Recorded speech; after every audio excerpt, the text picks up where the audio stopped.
Welcome in to Check the Mic. Steve Palazzolo, Sam Monson. We're live on YouTube, 7 a.m. Monday morning. As always, Sam, time for our Week 11 NFL review. Bright and early, Steve. Yeah, we're gonna be on point, and we're gonna keep it tight here today. Tight. We're gonna keep it tight. It's our specialty. Under 2.5 hours. It's gonna happen. Wow. It's all brought to you by PrizePicks.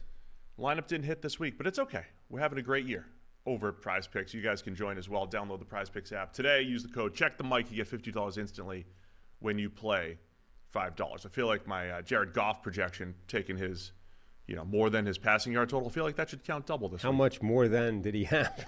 About 250. I can't believe it died for both of us on the first game, the Thursday night game. Yeah. Killed it. And the rest of mine came in. Somehow Jalen Hurts in that beatdown did not have passing touchdown. We needed you. We needed everything each else other. Came good. We needed each other. We needed Jalen Hurts to A.J. Brown. And he didn't do it. But go check that out right now, PrizePicks app. We've got a lot to get to. Mm-hmm. So let's get right into it. We probably also give an update for why we look stupid with mustaches. I don't feel stupid. You keep telling me I look stupid. Well, I just feel like that's the important thing. It's more about how you feel. I feel like a guy with a mustache. Yeah. We're both all in on Movember here. Yes, we're both raising money for Men's Health, good cause, using Movember. You are doing it the traditional, the old school style, where you clean shave and then grow a mustache from scratch. Yeah. I already had a beard, so I was like, you know what, let's shave down from the beard. And for every $100 raised, I shave a further ridiculous iteration of the mustache. We are on version 3.0 right now. We've cleared $400, so I owe the people version 4.0. You said I should do that after today's show. So when I go home, I will shave version 4.0, and that will be ready for the next show. Yeah, you can unveil it maybe tonight. Monday Night Football. Exactly. Monday Night Football. Live reaction on YouTube. The links to the Movember for each of us should be in the description of this show. So all right. Go donate. Appreciate everybody that already has. Yep. All right, we're going to go game by game, as we always do, starting with Thursday Night Football. The Philadelphia Eagles with the win over the Washington Commanders. It was 26-18. Eagles moved to 8-2. Commanders moved to 7-4. And Eagles picking up now a commanding lead in the NFC East race. Commanding lead over the Commanders. Over the Commanders. Yeah. Yeah. High level, I've talked about this 4-day stretch for the Commanders for a couple weeks now, testing themselves against the Steelers and the Eagles. I thought kept it close against Pittsburgh. Like last week, you were handing out moral victories again a little bit. Hey, they impressed against Pittsburgh. This one, it was close into the second half, but Philly really, for line of scrimmage-wise, started to win this game on both sides. Yeah, second half they took over. First half, I think it was more the same, where Washington was, impressing, doing well in the close game. Everything was fine.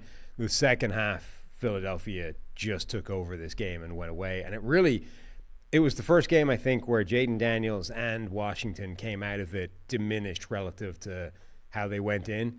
Even before, in their losses, you've come out of the game and you've been like, honestly, if anything, I'm more impressed by them than I was going into this game, where I expected them to lose and probably lose more comfortably. Every one of those games, Daniels has played really well. There's been enough about the team to be like, hey, even though they lost, I'm still impressed. This one, though, the second half, they just got beat. They just got beaten up. And Jaden Daniels, I think, had his first genuinely not good game.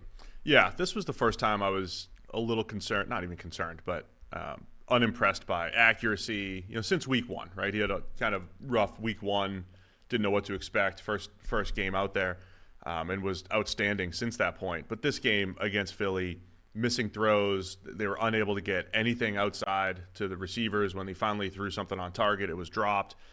So Daniels working the middle of the field quite a bit. And now we're also creeping into territory of really talking about this Philadelphia defense, 6th in the league in points allowed. Vic Fangio coming in, taking a defense that was talented. We knew it was talented, but still to this point, to this day, can't get out of my mind last year's second half collapse where they couldn't cover anything. Right. And Philly's defense is playing really well, really over the last few weeks. They are. They're playing incredibly well. And it's so many of the young players that are standing up and dominating. Like, I think a little bit too much was made of the Quinyon Mitchell versus Terry McLaurin thing. Like, oh, look, they lined up in the same place, and McLaurin had no targets. Mitchell played well. He didn't, play like 09 Revis, right? He didn't shut him down every single rep. That's just, nobody from the wide receiver core in Washington saw targets. It wasn't Mitchell individually eliminating McLaurin from the game. But Mitchell's playing really well as a rookie. The other rookie, Cooper DeJean, has been playing really well. Didn't have a spectacular game on Thursday, but generally has been playing really well. Those young defensive linemen, like Jalen Carter, not necessarily all game, but like took over one sequence, one drive where they were trying to go for it on short yardage, and Carter just went, nope, back-to-back plays, absolutely wrecked the line of scrimmage and destroyed a whole drive. All those young guys, Nakobe Dean's had a really good run of it recently. There were so many question marks on that defense. We were like, okay, Fletcher Cox is gone. Brandon Graham's 108 years old. Like the guys that have been there for a decade are either gone or so old that you have to assume some kind of diminished returns from them. All these young guys, like the Georgia defense from a couple of years ago, are they going to take a step forward and actually become like replace the players that they're stepping into the roles of? And they have in the last few weeks. A couple stats from our friends over at PFF to kind of sum up the trench advantage that the Eagles had. Eagles offense, pass blocking grade 81, run blocking grade 84. Commanders, pass blocking grade of 40, run blocking grade of 54. So, of course, that gets inverted. On the other side, the Eagles' run defense, pass rush was getting after them. And then, of course, in the second half, you get Saquon Barkley also taking over as well, to the point where, scored a couple touchdowns. And prime time has got to be in the MVP race now. Of course. But Saquon Barkley, as I tweeted out the other day, averaged 4.3 yards per carry with the Giants over the last 3 years. This year he's up to 5.8 with the Eagles. He has been outstanding for the Eagles, and this one finished with 146 and 2 touchdowns. But, of course, as we've talked about many, many times, he is the cherry on top of a very talented team. Yeah. And taking advantage of when he's got space, he's the guy that can take it to the house. Barkley's been fantastic. Talk of MVP is absurd. Well done. The end. This was the first game. Washington's offensive line on paper is not good, right? They've been very good this season overall. And how much of that is they've been sort of able to hide the players with the scheme, or just the players have been playing better than you expect them to? This is really the first game where multiple players in that offensive line were shown up to be kind of who we thought they were, like Nick Allegretti, Andrew Wiley. These are guys that are not high-end starters. Andrew Wiley, remember, was sort of the last man standing on that Chiefs offensive line when they made the Super Bowl with basically an entire backup offensive line at that point. They finally, Mitchell Schwartz, Eric Fisher, like they all went down, right? Andrew Wiley was sort of the last guy that was like theoretically maybe a starter-ish, and he got wrecked in that offensive line along with everybody else. Wiley's now like the starter, he's part of the starting five in Washington. He's been pretty good, and the overall line has been pretty good. But, he was going into this game with some sort of shoulder injury that he played through. But, Nick Allegretti, Brandon Coleman, the rookie, Sam Cosmi, who's like their star, all these guys had relatively rough games against the Eagles. The Eagles took apart an offensive line that had generally been very good this year. So, as I mentioned, Eagles 8-2, taking some control in the NFC East right now. I'm not out on the Commanders, but those are two tough losses against good teams over these last couple weeks as they're trying to prove themselves. Still think things are moving in the right direction. Yeah, but they fall behind. Go from 7-2 to 2 losses in 4 days. Yeah, I mean they were damaging losses from Washington's point of view, and from Philadelphia's point of view, they were the kind of wins that said they're capable of going back to a Super Bowl. All right, man. Anything else on Thursday Night Football? Nope. As always, we react instantly on Thursday night. Make sure you're subscribed to the YouTube channel for all those. And we did our crossover show with Brandon Perna and Will coming out of that game. That was fun. We did. Really enjoyed that, and got to mix it up, and didn't realize how much crossover audience we have with Perna and the group. The people are now speculating that we had a positive effect on the Denver Broncos. Yeah, we're now one crossover show, and look, they look like Super Bowl team. Bo Nix is an MVP candidate after 1 week of crossover with Perna. So, no, it went well. Let's go to tomorrow. Yesterday's games. Yesterday's games. Yeah, not tomorrow. The 1 o'clocks. Miami Dolphins 34, Las Vegas Raiders 19. Dolphins move to 4-6. Raiders fall to 2-8. Miami, I'm telling you, this is they're gonna set themselves up. Are they setting themselves up for the run here to maybe sneak into the 7 spot? I'm not trying to overreact to the Raiders game, but the Dolphins had this one pretty much in hand for from start to finish. Yeah. I mean, that 7th seed is still going to be winnable. And that Denver winning looked like they might take control of it. But still, Miami, they were in control. It got closer than it should have, though. Their defense did not have the same level of performance as it did a week ago, which was like coming out of last week, you're like, okay, Miami's defense was the best unit on the field in that game. And if their defense is able to play like that, if Tua's offense continues to sort of be at the level they've been, they could go on that kind of run. You're right. It wasn't completely in hand the whole time. Gardner Minshew hit Brock Bowers for a 23-yard touchdown. Bowers is spectacular. Yeah. He deserves a little moment in the sun. I mean, he has been so good.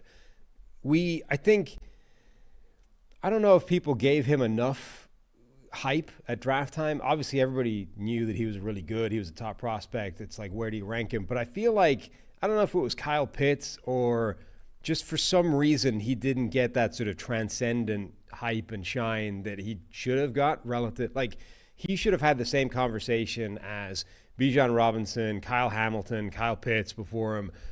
Positions that are not high value, but is he so special that we junk the rules and say we need to take him top 5 anyway because the dude is a superstar? I mean, he has more catches, I think, through 11 weeks than any rookie wide receiver, any rookie receiver ever. So more than Puka Nacua from a year ago, who set like records for, all-time records of production. He has one more, is it catch or target? But he's as productive as any rookie receiver in NFL history, let alone tight end. I don't know if that's true. It's one of those, targets or catches. I'm using 33rd Team's tweet from yesterday. Some of the Brock Bowers. That's how I'll fact check you right here on the air. I'm going to find the stat now. I hope you do. Rather than just repeat. 33rd Team, Brock Bowers, some of his stats, leads the NFL in receptions with 70, most receptions by a rookie tight end through 10 games, leads all NFL tight ends in receiving yards with 706, most receiving yards by a rookie tight end through 10 games since Mike Ditka in 1961, and leads all tight ends in yards it's after receptions then. The catch. So it's the most rookie receptions of all time. Oh, wow. Through 11 games. Puka Nacua had 69 through 11. By 1. So it's great. Yeah, I think we did give Brock Bowers proper due before the draft, and he deserved it. Remember, there was rumors of the Rams trying to trade up to 10 or into the top 10. There was rumors of the Colts trying to trade up into the top 10, and we theorized that it was for Brock Bowers. But even our kind of reflection on him was more, we didn't go as hard on him as we did on Bijan, Hamilton. We sort of just said, simply, Brock Bowers is great.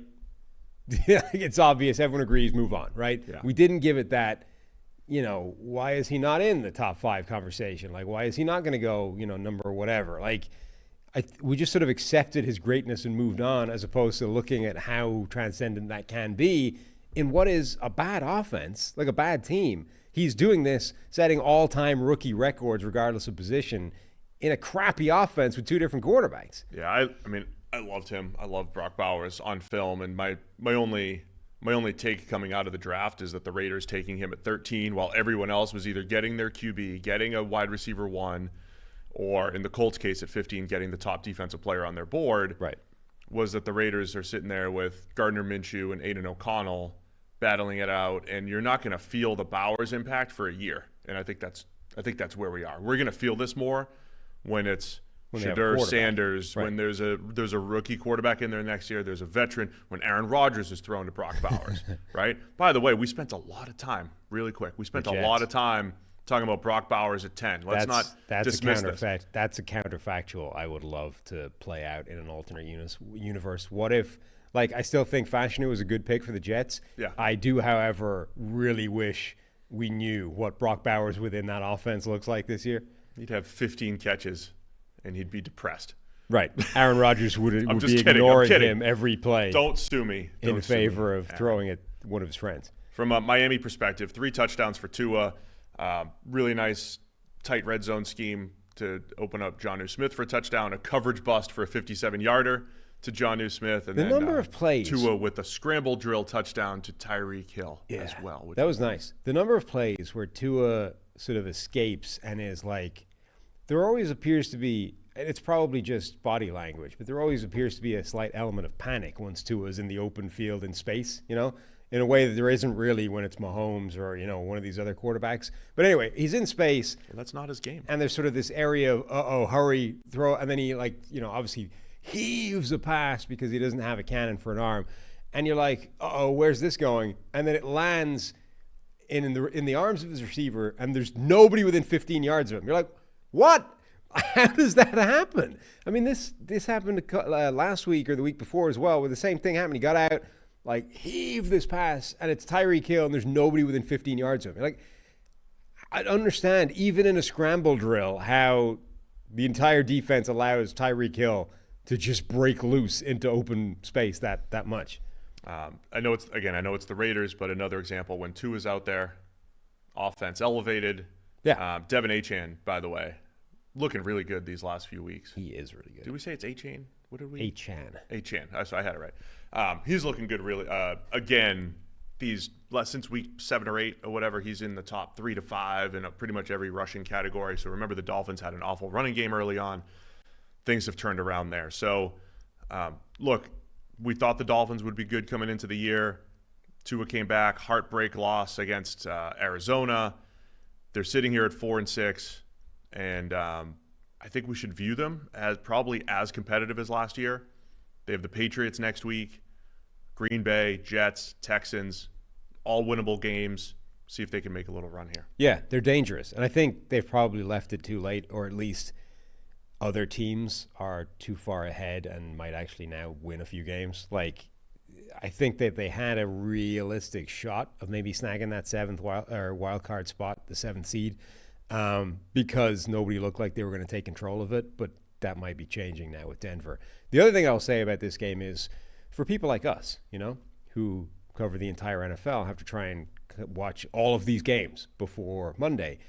The Miami Dolphins and the Las Vegas Raiders, it was never likely to be high on the list of, we've got to talk about this one for an hour. So kudos to these two teams for orchestrating a mercifully short game. In the first half, they combined for 5 drives total between them. The game was we're an hour into it. It's like halftime. Shout out. This is perfect. To the Raiders. Now we can ignore this quickly and move on to other games. Look, Raiders hung tough. They kept coming back within a score, but Dolphins better team to get the win. Let's stay in the AFC East a little bit.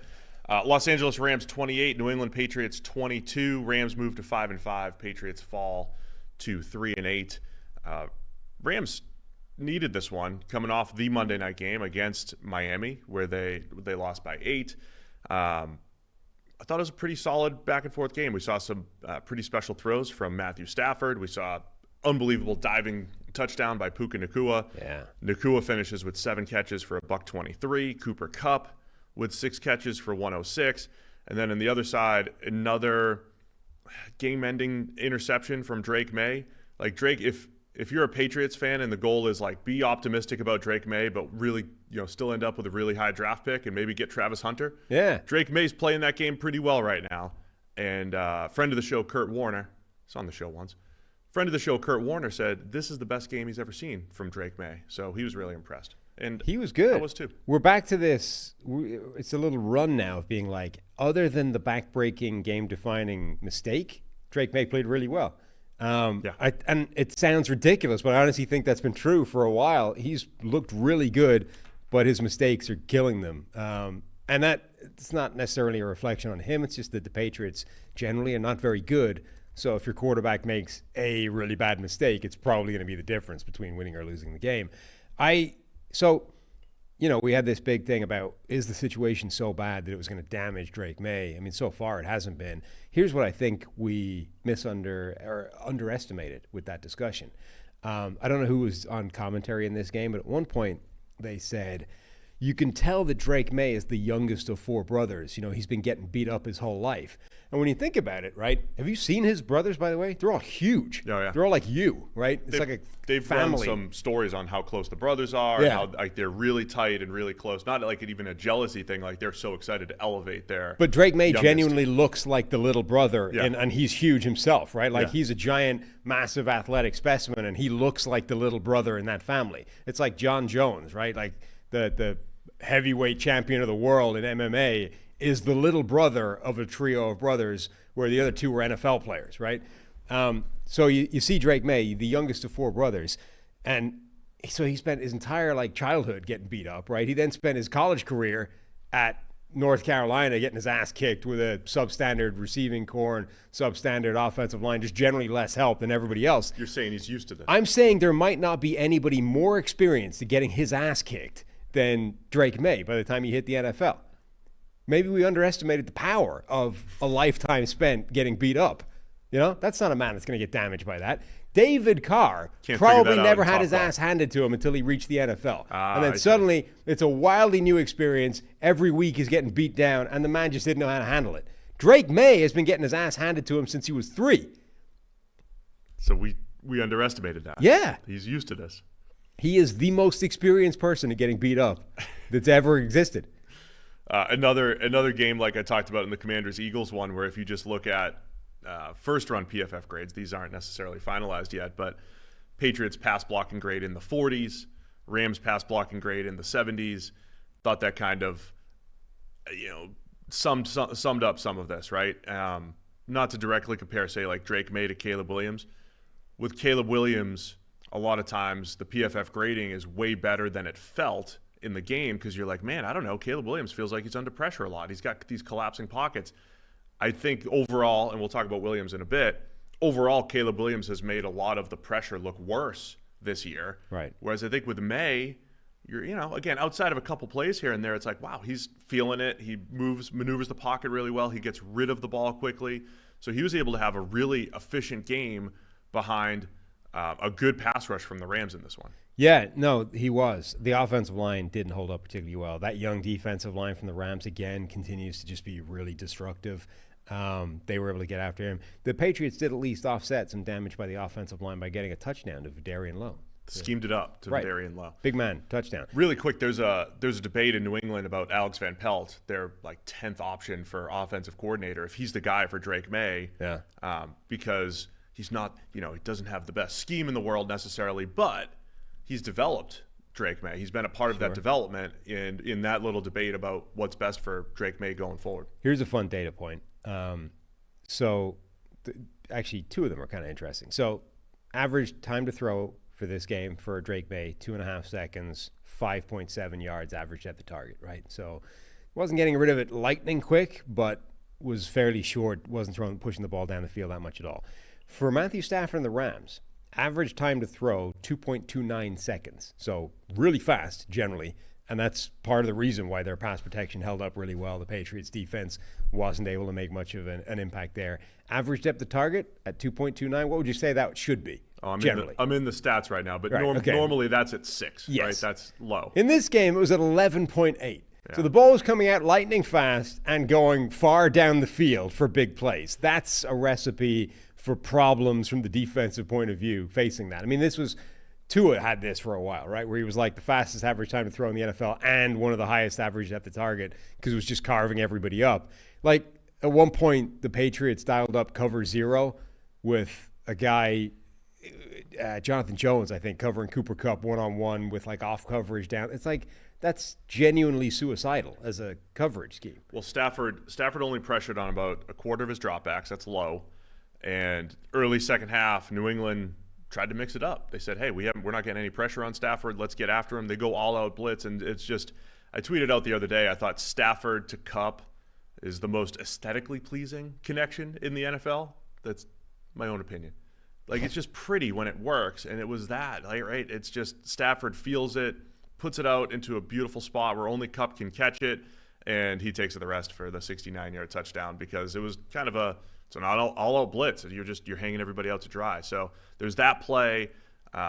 But it's also Colby Parkinson touchdown where Stafford comes out of the play fake and just puts into a beautiful, perfect spot in the back of the end zone. Stafford had some nice throws in this one. It was cover zero where, the guy is left on an island, but also there was no real disguise to it. It's just like, this guy's my best route running receiver is one-on-one on the outside with space to work in.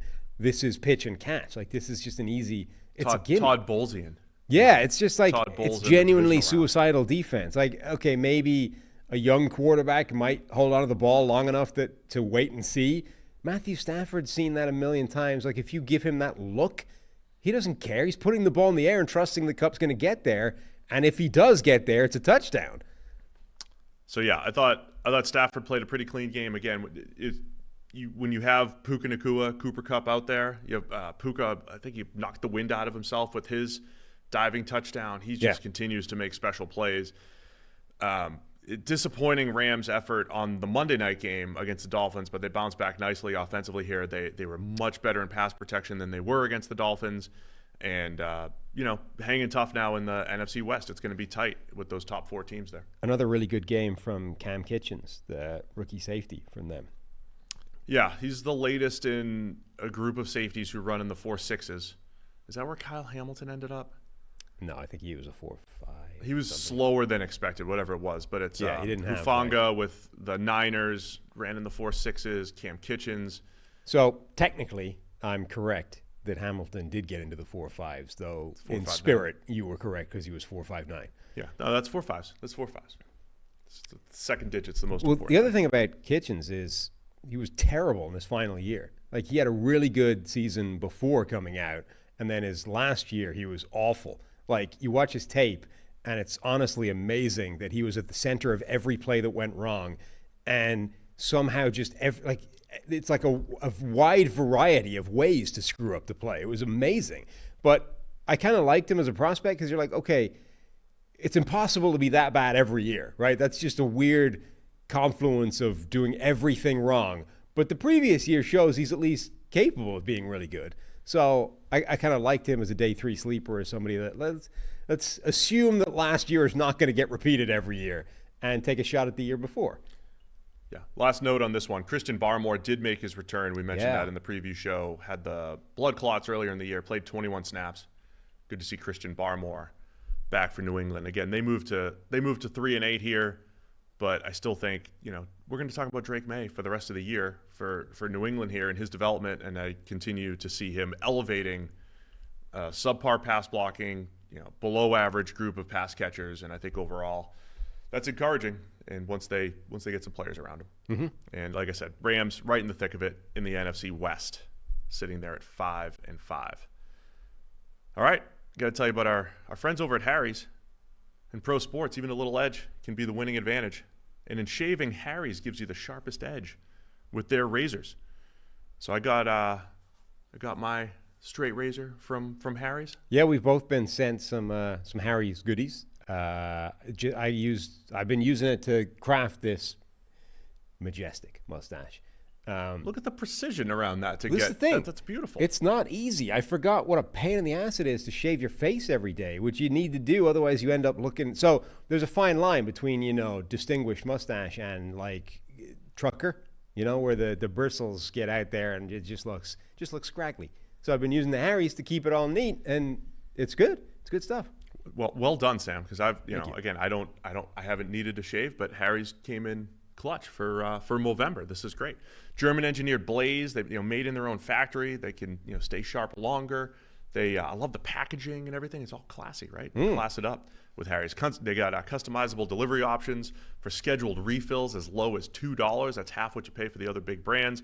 You can get a five blade razor, weighted handle, foaming shave gel, and a travel cover for just $3 over at harrys.com/checkthemic. So that's the important deal here. Just $3. harrys.com/checkthemic. And the shave gel was huge too. Yeah. Because when I didn't know that I was getting the shave gel right away.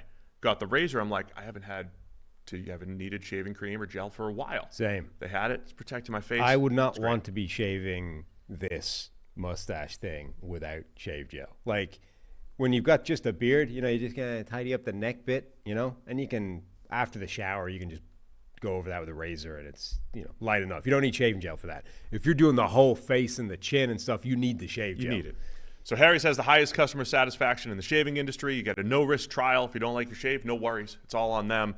And a convenient subscription option that you can cancel at any time. So get the edge on your shave with Harry's. Get started with a $13 trial set for just $3 at harrys.com/checkthemic. That's harrys.com/checkthemic for a $3 trial set. All right, Sam, let's go to the New Orleans Saints getting the win once again over the Cleveland Browns, 35-14. Saints move to 4-7. Their second straight win after 7 losses. Browns fall to 2-8 in this one. No success here. We expected Jameis Winston to pull it off in his return to the Dome. And despite 395 passing yards, it did not happen. Jameis is fascinating because his passing production appears to have absolutely no connection to wins and losses. You see all those the nerds when they pull out data points and it's like, here's the correlation, the R squared factor, and this is how much this data point is connected to this and driving it. Jameis, his production and whether he wins or loses the game is zero connection whatsoever. Like how your starting left end plays has more of an impact on the game than winning or losing the game than whether Jameis is going to go for 300 or not. Like he's just out here heaving the ball left, right, and center. We get a monster Jerry Jeudy play. We get like Alabama Jeudy breaks out for a monster touchdown. None of it has any impact at all. This entire game was just big plays left and right, wasn't it? It was Jameis, the Jerry Jeudy play you mentioned, 89 yards. He broke away from Alontae Taylor. So we have an 89-yard touchdown there. Then, of course, MVS has a quarterback now. Forget Aaron Rodgers. Forget Patrick Mahomes. Forget the couple weeks he spent with Josh Allen. It's Derek Carr who gets the best out of Marquez Valdez-Scantling. 71-yard touchdown, a little catch and run, a little 8-yard pass turned into 71 from MVS. It was fascinating because before that, he'd taken a shot to him as well. We were like, if MVS can take the role of Rashid Shaheed and just catch the 80-yard bomb that happens every game, we're in good shape. Like that's a massive element to this offense that had been missing. So last week, obviously, he had a couple of those big plays. This week, like Carr takes the first shot to him and it's into like triple coverage and it's picked off. You're like, okay, that didn't go as well. But then he does get him with a catch and run over the middle, and Marquez Valdez-Scantling just takes over and runs for a big score. Like he is a big play threat, and Derek Carr is a quarterback that will go after a big play receiver. So I know it ended up becoming a big score, but it was 14-14 in the third quarter. Jameis, probably his best throw of the day, stepping up, hitting Elijah Moore with a little hole shot, another big play, 30-yarder. And then Taysom Hill took over. Yes. In the fourth quarter. So it was 14-14 into the fourth quarter, and then we get to Taysom Hill. And again, just from like a Browns defense perspective, it wasn't necessarily all coverage busts in this one. It was some coverage busts, but it was, not setting the edge and run, the run defense being bad. Run fit busts is what I'm looking for here.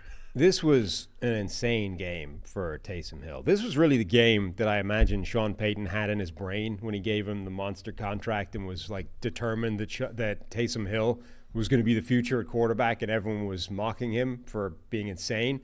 Catherine Terrell had a tweet. Per ESPN research, Taysom Hill is the first player with 3 rushing touchdowns, 50 receiving yards, and 1 pass completion in a game since Ed Podolak in 1971 versus the Lions. Yeah. That's almost tungsten arm. And we all remember Podolak, yeah. right? That game. Everyone remembers against that. the lowly Lions 71? in 71. Right. Yeah, that was special. It was good to bring back memories. I'm sure Walt in the chat remembers that game. Definitely.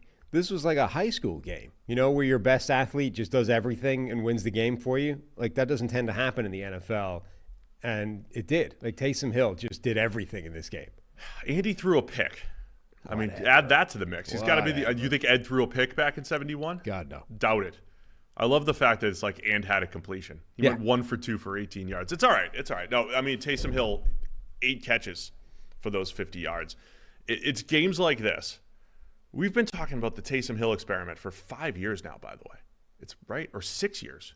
Was it 2018 when the Saints were one of the best teams in the league and Breeze was an MVP candidate. And they were taking him off the field. And they were still taking him off the field. The Taysom Hill, and we talked about this earlier in the year too, but the Taysom Hill experiment went from, I don't know, I feel like you're bringing him in at the wrong times and you shouldn't take Breeze off the field. And then when they started going with Teddy Bridgewater and Jameis as the quarterback, it's like, all right, this kind of makes sense.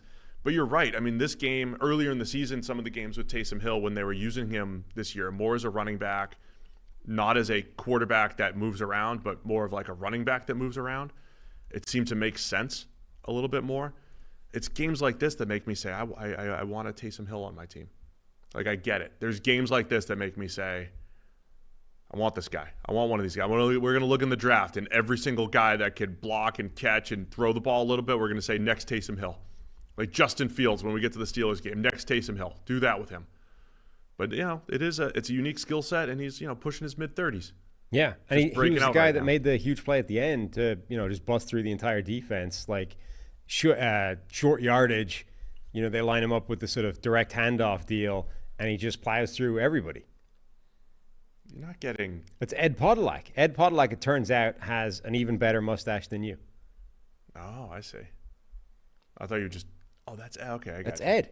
Ed. That's the last man to do the Taysom Hill. Right. I was curious. Then we should get that on the screen. Who or what Ed Podolak is, and it turns out he's a man with a spectacular mustache. Well, we should honor him. And given that we are here in Movember... We should honor him in Movember. That's right. Right, with our own ridiculous mustaches, I think Ed deserves to be thrown on the screen. And as good as Taysom Hill was at running around the end on 4th and 1 for a touchdown and everything, that's how bad the Browns' run defense was on those plays. Yeah. And their defense generally, has been giving up a lot of big plays recently. Again, they generally made life difficult on quarterbacks last year, rushed the quarterback, force a lot of tight window throws, but they'd have those lulls where they give up those big plays, and we saw that again from the Browns. Mm-hmm. Are we going to get it up there? It's not looking like it. Not looking like it. What else I got about this? Saints are also... We now have their two wins at the beginning of the season where they looked like the best team in the NFL, then 7 straight losses, and now 2 games again in a row where they win. Derek Carr played well again. I mean, it's really tough to unpack what the Saints are this year because I think their roster's below average, but Derek Carr is playing really good football overall this year. Another really good game for him. Remember when his on-off splits with Amari Cooper were insane? This is... Dr. Eager has tweeted us. Texted us. Ed Podolak's the sideline reporter for Chiefs games. Is he really? The guy's like still current? I guess so. And when he, sideline reporter for Chiefs games, that must mean during the 2 preseason games.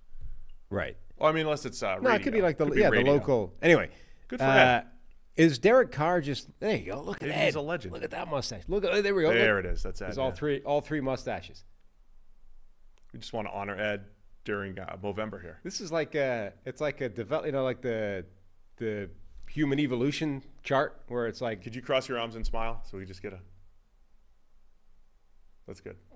That's good for the YouTube graph. That's it. That's how we ad lib on the show here. Is Derek Carr just like connected to having a viable deep threat? Remember when Amari Cooper was there? We were Henry Ruggs, man. Then he traded away Cooper, and Derek Carr kind of fell off, and then he had Henry Ruggs for that brief period of time before what happened. Yes. Then Rashid Shaheed, as long as he's in the lineup, like Derek Carr is the best graded quarterback in the NFL. Rashid Shaheed gets hurt, it falls apart. Now he's got MVS, so he's back. Yeah, I remember when they drafted Ruggs, we said he's not. I tried to justify it by saying he's not as good as CeeDee Lamb. I don't think he's as good as Jerry Jeudy, but maybe he makes Derek Carr more aggressive throwing the ball down the field. And there was, before the Ruggs incident, so there was a point where that was starting to become true. And you're right, he has Shaheed and MVS and has been that guy with the Saints. So if you're the personnel guy for a team that has Derek Carr as quarterback, you would basically treat the wide receiver position the way you want to, which is I'm bringing in John Ross. I'm bringing in... Will Fuller, talking him out of retirement. Willie Gault. Right. I'm bringing in all these people, and just one of them will be a designated Bring in all threat. the 4-2 guys, and you'll get the best out of Derek Carr. Right. So now the Saints, we're going to put them in this dangerous category. Defense looked awful for a few weeks, but now with Carr back under center, they're going to be dangerous again. Yeah. Not to make this 4-7 segment all about Ed Podolak, given our time constraints, but I feel like I owe him the Shaq meme, that I was not familiar with your game.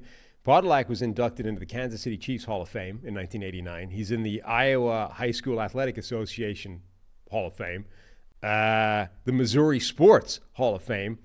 And he's a 3-time Hall of Famer? No, and the University of Iowa Athletics Hall of Fame. 4-time Hall of Famer. That's even more than you. I have 3. I'm going to need UMass Lowell to step up here for the Hall of Fame and the Italian-American Hall of Fame. If I'm going to catch Ed here, that's the big one. I'm going to need the Italian-American Hall of Fame to give me a call. And UMass Lowell, I'm already in. Would that count twice? I'm in as a team member with them, but I should be in individually as well. No, that's always annoyed me. It's like the Rock and Roll Hall of Fame where people go in like in a band and then go in as a solo. Like, you're already in. What do you can't go in again. You're already in the thing. That's ridiculous. No, I should. Nothing against my teammates. I should be in by myself though too. Nothing against my teammates, but it was all me. I mean, it was the team. I mean, we all deserve to be in. Okay, yeah. But me individually. But you especially. I need my day in the sun. I deserve more. All right, let's move on. Yeah. You got anything else here? No. Minnesota Vikings get the win over the Tennessee Titans. Vikings move to 8-2, and Titans lose. Yeah. Did Levis escape this game again without being memed? 2-8 Titans. I'll say this about Levis. So here's the deal. He made some beautiful throws. A couple nice deep balls. Nick Westbrook-Akina with a 98-yarder to kind of sneak the Titans back into this game. They hung tough in this one. Levis got sacked 5 times, though. That's 12 over the last 2 weeks. And here's what I'm feeling and seeing. I almost feel like they had a sit-down about the memes. They had a sit-down. It's not a – I mean, in a football meeting room, it's not like, hey, Will, look, you've got a meme per game for the rest of the year. I don't care what you do. Just don't meme yourself again. But there are legitimate – it's getting ridiculous. I would say – look, he unleashed a couple of beautiful deep balls. One to Ridley, the Westbrook-Akina one. But last 2 weeks, he does look a little hesitant. To the point where throw for throw, Levis is looking much better. But there are some points where he's rolling out, like last week especially, rolled out of the pocket. This game a couple times when it's not there, he's just taking sacks, negative plays instead of forcing them. It does feel like this has been a conversation since his return. Don't make mistakes, don't make mistakes. So I think that's the disconnect between Levis isn't making the disastrous interception, but he's taking the negative plays now, and it feels like he's a little hesitant, and that's, seemingly coming out of conversations about, hey, let's not turn the ball over. Yeah, but this week you've also got to throw in the Flores defense part of it. Like the Flores defense is basically it's like paralyzed good quarterbacks, let alone meme quarterbacks. So I think to an extent you've got to say, all right, this is a game that makes sense to be hesitant in, right? Like that defense is confusing. It's throwing him, all kinds of ridiculous looks that he's not familiar with. It makes sense for him to sort of hesitate in this game and not play at his best.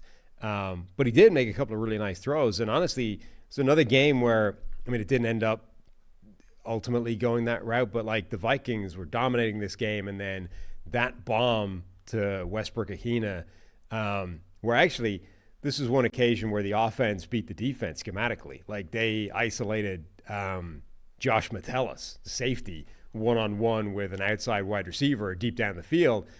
And when I initially saw this play, I was like, who was that corner? That was horrendous. Because it wasn't a corner. It was the safety getting stuck one-on-one on the outside with him. And Levis just put that exactly where it needed to be, 98 yards or whatever it was. And all of a sudden, 16-3 and what's a fairly comfortable Vikings lead, that's now a one-score game. It's close. The deep ball to Ridley was negated by illegal formation, which is trend around the league here. Hey, we just saw this awesome play. Nope, they formed illegally. That's not legal. But I'm just talking from a Levis standpoint. He did. He threw for 295 on just 17 completions and had that deep ball to Ridley negated. So I think the last couple of weeks have been pretty solid for Levis in particular, but Tennessee just couldn't get anything going on the ground. That would be the surprise. Their running backs combined for 12 carries for 15 yards, long run of 4. So it was a little one-sided as far as Tennessee's offense goes. And then Minnesota, after that 98-yarder, that made it 16-10 at the time. Again, I just want to compliment the Vikings for how they've bounced back. The number of, because they came right back, 7 plays, 65 yards, and Darnold hit Cam Akers in the flat for a 3-yard touchdown to go up 2 scores again. The Vikings have given up second half touchdowns to get within scores, to get, for teams to creep back into it. And the Vikings have done a really good job throughout this year. Darnold has done a nice job leading those drives, as answers, right? Just coming back and saying, no, we're not letting you back in this game. So the 8-2 Vikings, should they have won this game by 3 scores? I don't know if that's the case, but they did a nice job coming back as Tennessee, crept back into it and got within a score in the second half. No, they did.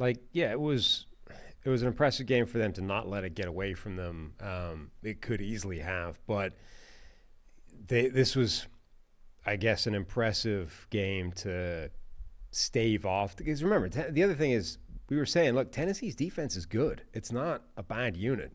So for the Vikings to have production, to be comfortable enough on offense, a really good bounce back game from Sam Darnold. Really good. A couple of games now of significant wobbles, and really was individually the reason that the game a week ago was such a mess and wasn't an absolute stomping from Minnesota's point of view. And you're like, is this the moment Darnold goes back to being Sam Darnold? He was really good in this game and didn't make those mistakes. And his best throw, or one of his best throws, dropped 46-yarder. Should have been a 46-yard touchdown to Jalen Naylor. Dropped in a bucket. I thought Darnold. Look, let's put Darnold in this bucket of Baker Mayfield and Geno Smith, and we'll talk about Geno later and how awesome he was down the stretch there. I think everybody expects, right, previous issues to pop up, and they do at times, right? You have a bad game like last week, Sam Darnold, bad game, and against any other team they probably lose that, but it was the Jags and it was Mac Jones.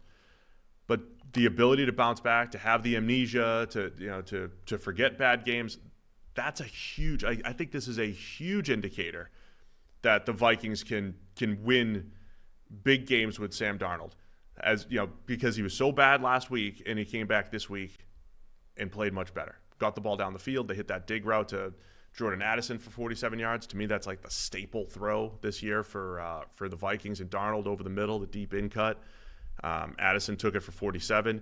I think Darnold's ability, much like Geno Smith, much like Baker Mayfield, every time you start to say, oh no, there's the turnovers again, there's, they're taking some negative plays, they bounce back. And again, I'm not saying top 10 quarterback or anything like that, but guy you can win with in this situation. So I was impressed by Darnold and his ability to, not let last week's game compound. No, it was an important bounce back. And as I said, against a good defense where it's not like this is a gimme that he was going to play well and be, fairly flawless.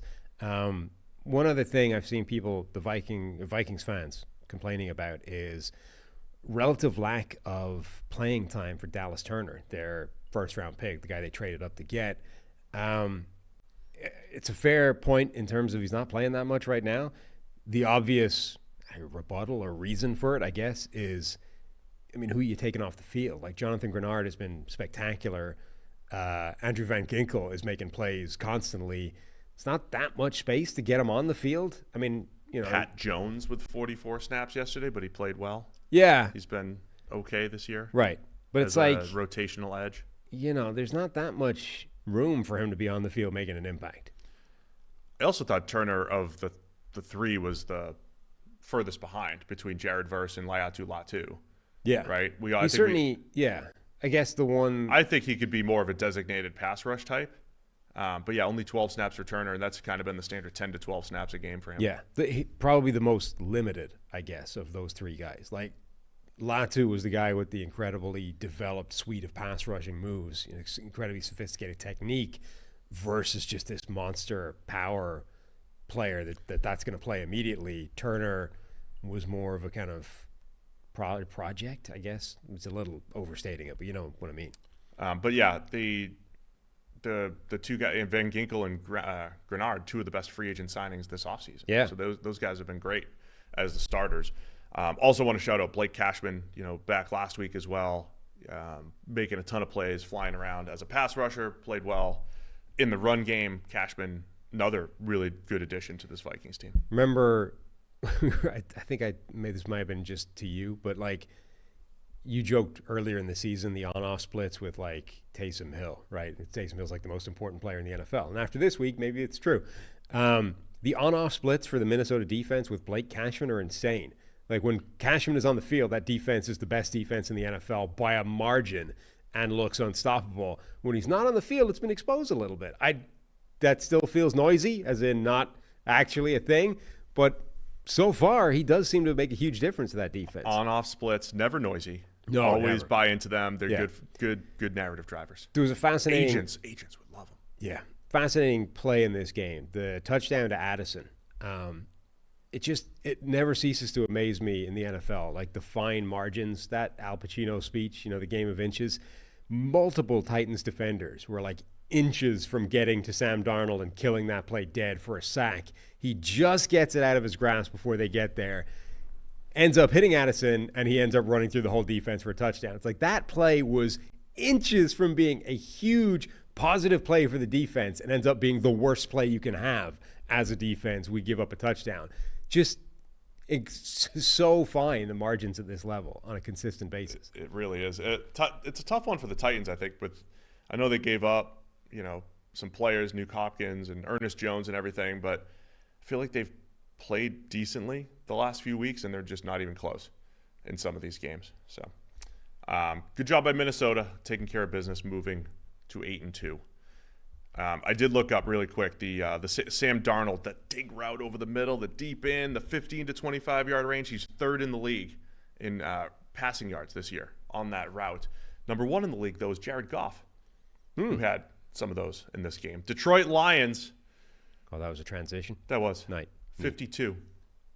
Jags 6. We were waiting a little bit just to see if there's any reports out of Jacksonville. Jags moved to 2-9 here. The Lions moved to 9-1. We've got some Lions stats for dominance that we'll pull out here, but their 8th straight win, and it was a 14-point spread. And Jags got up 3-0. Yeah, that was it. Well, that was a mistake. They angered the Lions. They made the Lions mad. Right. One big story coming out of this before we get into the actual game: Alex Anzalone, Lions linebacker, reportedly with a broken forearm. That'll be 6 to 8 weeks. That takes us right into playoff time, right up against playoff time right here. So something to keep an eye on. Lions are deep at linebacker. Malcolm Rodriguez, Jack Campbell, but Anzalone has been one of their key players over the last couple of years. Yeah, it's definitely a big blow for them. Anzalone, who, like as a prospect, he was this weird player who'd always been injured, like incredibly low sample size of playing time, and he got injured a lot with the Saints, and he's been pretty durable for the Lions, been a big part of that defense. It was one of those ones where he's leaving the field, and you could see him sort of mouthing to somebody, like, I broke it or whatever. Like, it was pretty obvious he'd broken something at the time, so it wasn't a win without cost for the Lions. But in terms of the win itself, I mean, just an incredible beatdown. I mean, this was one of those games where you could see coming. Like we said, it was a 14-point spread or whatever. We all picked the Lions to cover that spread. This was one of the few times where I put the Jags in the document, and as we talked through it, I'm like, I don't care how many we can make. Whatever the number is. Yeah, right. It just felt like the on paper going into this game, this was a recipe for insane production. Like the Jags have probably the most ill-disciplined defense in the NFL. They're constantly blowing gaps, assignments, whatever. And you're like, against Ben Johnson and the Lions offense, the way it's playing generally this season, it's going to get destroyed. And it did. I mean, they were outmatched everywhere, right? On an individual level, just like player for player. I mean, simple swing pass to Jahmyr Gibbs, and he just turns on the afterburners and goes 50 yards down the sideline. Like, they couldn't stop them. They couldn't match up physically. They couldn't match up schematically. They were just overmatched everywhere you can be, and that's how you end up with a 50 burger.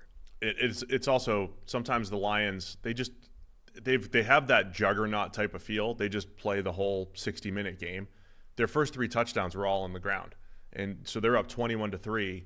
and then they passed for 4 touchdowns. Yeah. It usually works the other way, had right? 7 straight touchdowns. Yes, it usually works the other way, right? You win through the air, and then you start to – but the Lions don't take their foot off the gas, which I also think is the sign of they're 9-1 for a reason.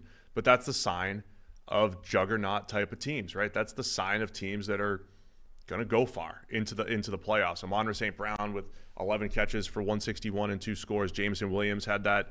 He had a couple big plays, but a 64-yarder where he outruns the entire defense. You mentioned that Gibbs play on the little swing. The final stat line for Jared Goff after he threw 5 interceptions. 5 interceptions on Sunday Night Football, 1 Hail Mary. 24 for and 29. A deflected one, by the way. We keep leaving that one out. At least 2 of those weren't his fault, really. He's the I'm going to make up a stat here. Look, there you go. First quarterback after throwing 5 interceptions on Sunday Night Football to go 24 for 29 for 412 with 4 touchdowns, perfect passer rating. The high end of... I really hope that's happened before, because there's no way you fact-checked it. Ed, what's-his-face did it? Podolak? Yeah. Podolak did that back in 72, the year after he did the Taysom Hill. 24 for 29 for 412, 4 touchdowns from Jared Goff. There are some incredible high-end games from Goff and the Lions this year, and this was another one of them. Yeah. I mean, again, we kind of expected this to happen, but credit to the Lions. I mean, they absolutely took care of business and annihilated the Jags. New acquisition for the Lions, Zadarius Smith, finally got on the field. Remember that they got him before last week, but he didn't play in that game. He was sort of cheerleading and coaching from the sideline. He actually played in this one, made an impact. I mean, he was their best pass rusher in this game, for what that's worth. That could be an important signing for them, right? They're down Aiden Hutchinson at least into up until the Super Bowl. Maybe he makes it back for that, but that's a huge blow, and generally they've been able to skate over it, and it hasn't been a problem yet. I mean, Zadarius Smith coming in gives them some juice that they don't have without him until Hutchinson gets back. Another stat I'm just going to read. I'm not going to check all these things. I'm going to read the tweets, and if they're true, they're true. Okay, Aaron Rodgers. No, that's not like that. Where did it go? We got it right here. I'm not going to fact check every single tweet. This sounds real enough. In fact, anything. Yeah. Michael David Smith. The Lions outgained the Jags by 475 yards today. That's the biggest yardage differential in an NFL game since 1979.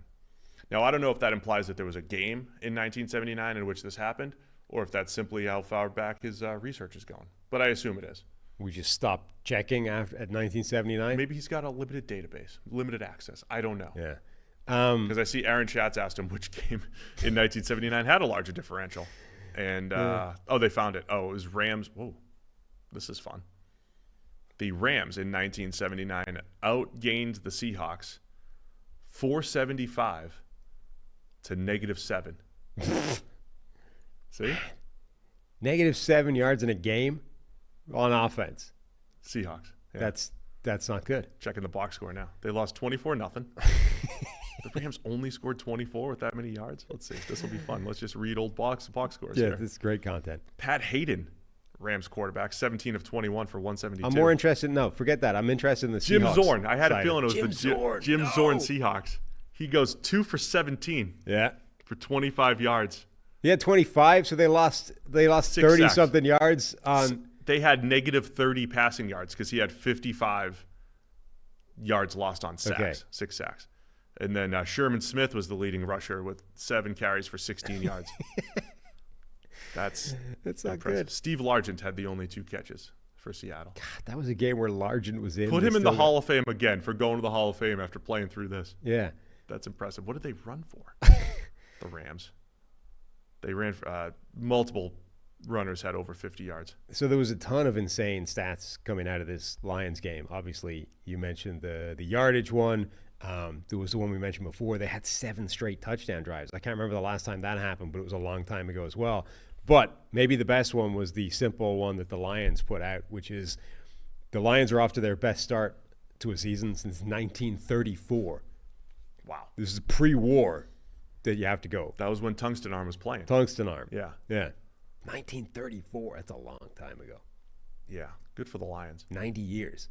And doing it after they were awesome last year. Yeah. Backing it up. A lot of times it's tough to, league's going to catch on. So they're better this year. They continue to get better every year. I'm not saying they're winning the Super Bowl this year. Right. But last year, if they had won the Super Bowl, you wouldn't be all that surprised. They would have been close, but they're better this year than they were last year. They came a couple of plays away from making it, right? And the first thing Dan Campbell did coming out of that game was to say, we may never get back here, right? It's hard to get this far. We may never get this far again. Okay, they still might not, right? They could get bounced in the first round of the playoffs, but they're looking better than they were a year ago. I mean, this is a team that's been built the right way, that's reacted to adversity by being even better. I mean, you can't really say enough about what the Lions have done. And even things, major setbacks like, oh, look, Aiden Hutchinson's now broken his leg. He was your best player. They go and find a Zadarius Smith who comes in his first game and makes an impact. He's not Aiden Hutchinson, but he goes some way towards replacing what you have lost. They've just done such a good job. And, okay, it was the Jags. This is the type of game that would get somebody fired even if he wasn't on the hot seat. It would be a miracle if Peterson survives this game. But, so there's a certain degree of this was a pretty low bar to clear. But they didn't just clear it. This is like Mondo Duplantis or whatever his name is, the high jumper. Or no, the pole vaulter, right? The Olympic pole vaulter. Who's so much better than everybody else in the world of all time that he's just incrementally increasing his own world record because you get money that way, right? You get like a prize money for breaking the world record. So rather than breaking it by like 1.5 feet, which is what he appears to be able to do, he's breaking it by like 1 centimeter each time. So he can just keep doing it and racking up the money. Like, this is like what the Lions did. It was a fairly low bar to clear. It's not a world record level. It was a fairly low bar, but they cleared it by a mile. They like Duplantis. What the hell is the guy's name? Mondo. I don't know, but that was pretty good. Duplantis. Mondo Duplantis did. They cleared it by a mile. Also, shout out to Lions fans generally because they watch our videos the most, I think. Oh. So we'll spend a little more time on the Lions and giving them more compliments. And if you're watching the Lions Jags game recap in isolation, you should subscribe to the channel as well and join us for all of the full shows every single week on Check the Mic. That was it. The 7 touchdown drive thing, that's the first time since the 2007 Patriots for a team to do that.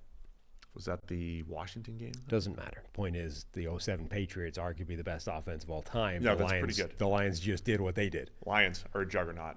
Just to touch on the Jags quickly, Ian Rappaport was essentially setting the table before the game. Right? Yeah. And so Rap Sheet, he'll like write, I don't even know if he ghost writes, I don't know, but he'll write something at NFL.com when it's like, here's some information I want to get out there before. And this was essentially like, oh, the seats are hot in Jacksonville, and not just head coach Doug Peterson. We're talking GM Trent Baalke. They're all in it together. They're not playing the blame game. A lot of times that happens in front offices. Coaches blame personnel. Personnel blame the coaches. The report essentially was that it's the whole thing, and big changes could be coming. So by the time you listen to this, I don't know if changes will have been made, but Jordan Schultz was kind of doubling down on that last night as well. I think Peterson's gone. I mean, that's almost certain. This is like the Shane Waldron thing coming out last week. Like, it would be a staggering miracle if Peterson wasn't fired off the back of this game. Mike Florio, though, had a report that Trent Baalke could survive with some insane plan to connect him with Bill Belichick, who he used to work with back in the late 1850s.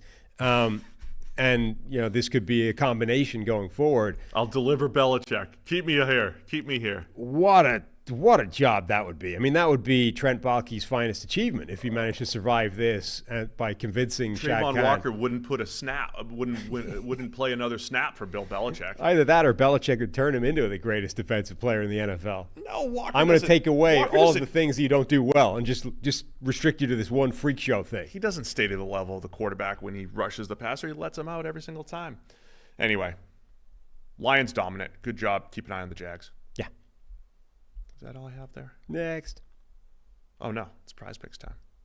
Got to tell you about our friends over at PrizePicks, the best place to get real money sports action with over 10 million members and billions of dollars in awarded winnings.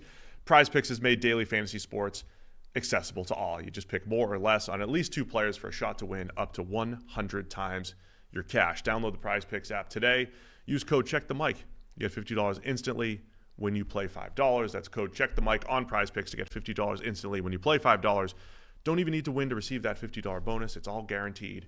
As we've been doing every single week, we unveil our lineups on the Wednesday show, the Thursday show, success more often than not so far. Has some people, we're playing with us this year, which has been great. So let us know how you're doing and if you're playing, and join in and help support the show. PrizePicks is the only real money daily fantasy platform with an injury insurance policy, so your lineups stay in play even if one of your players gets injured. If your player leaves in the first half and doesn't return, PrizePicks keeps your lineup alive.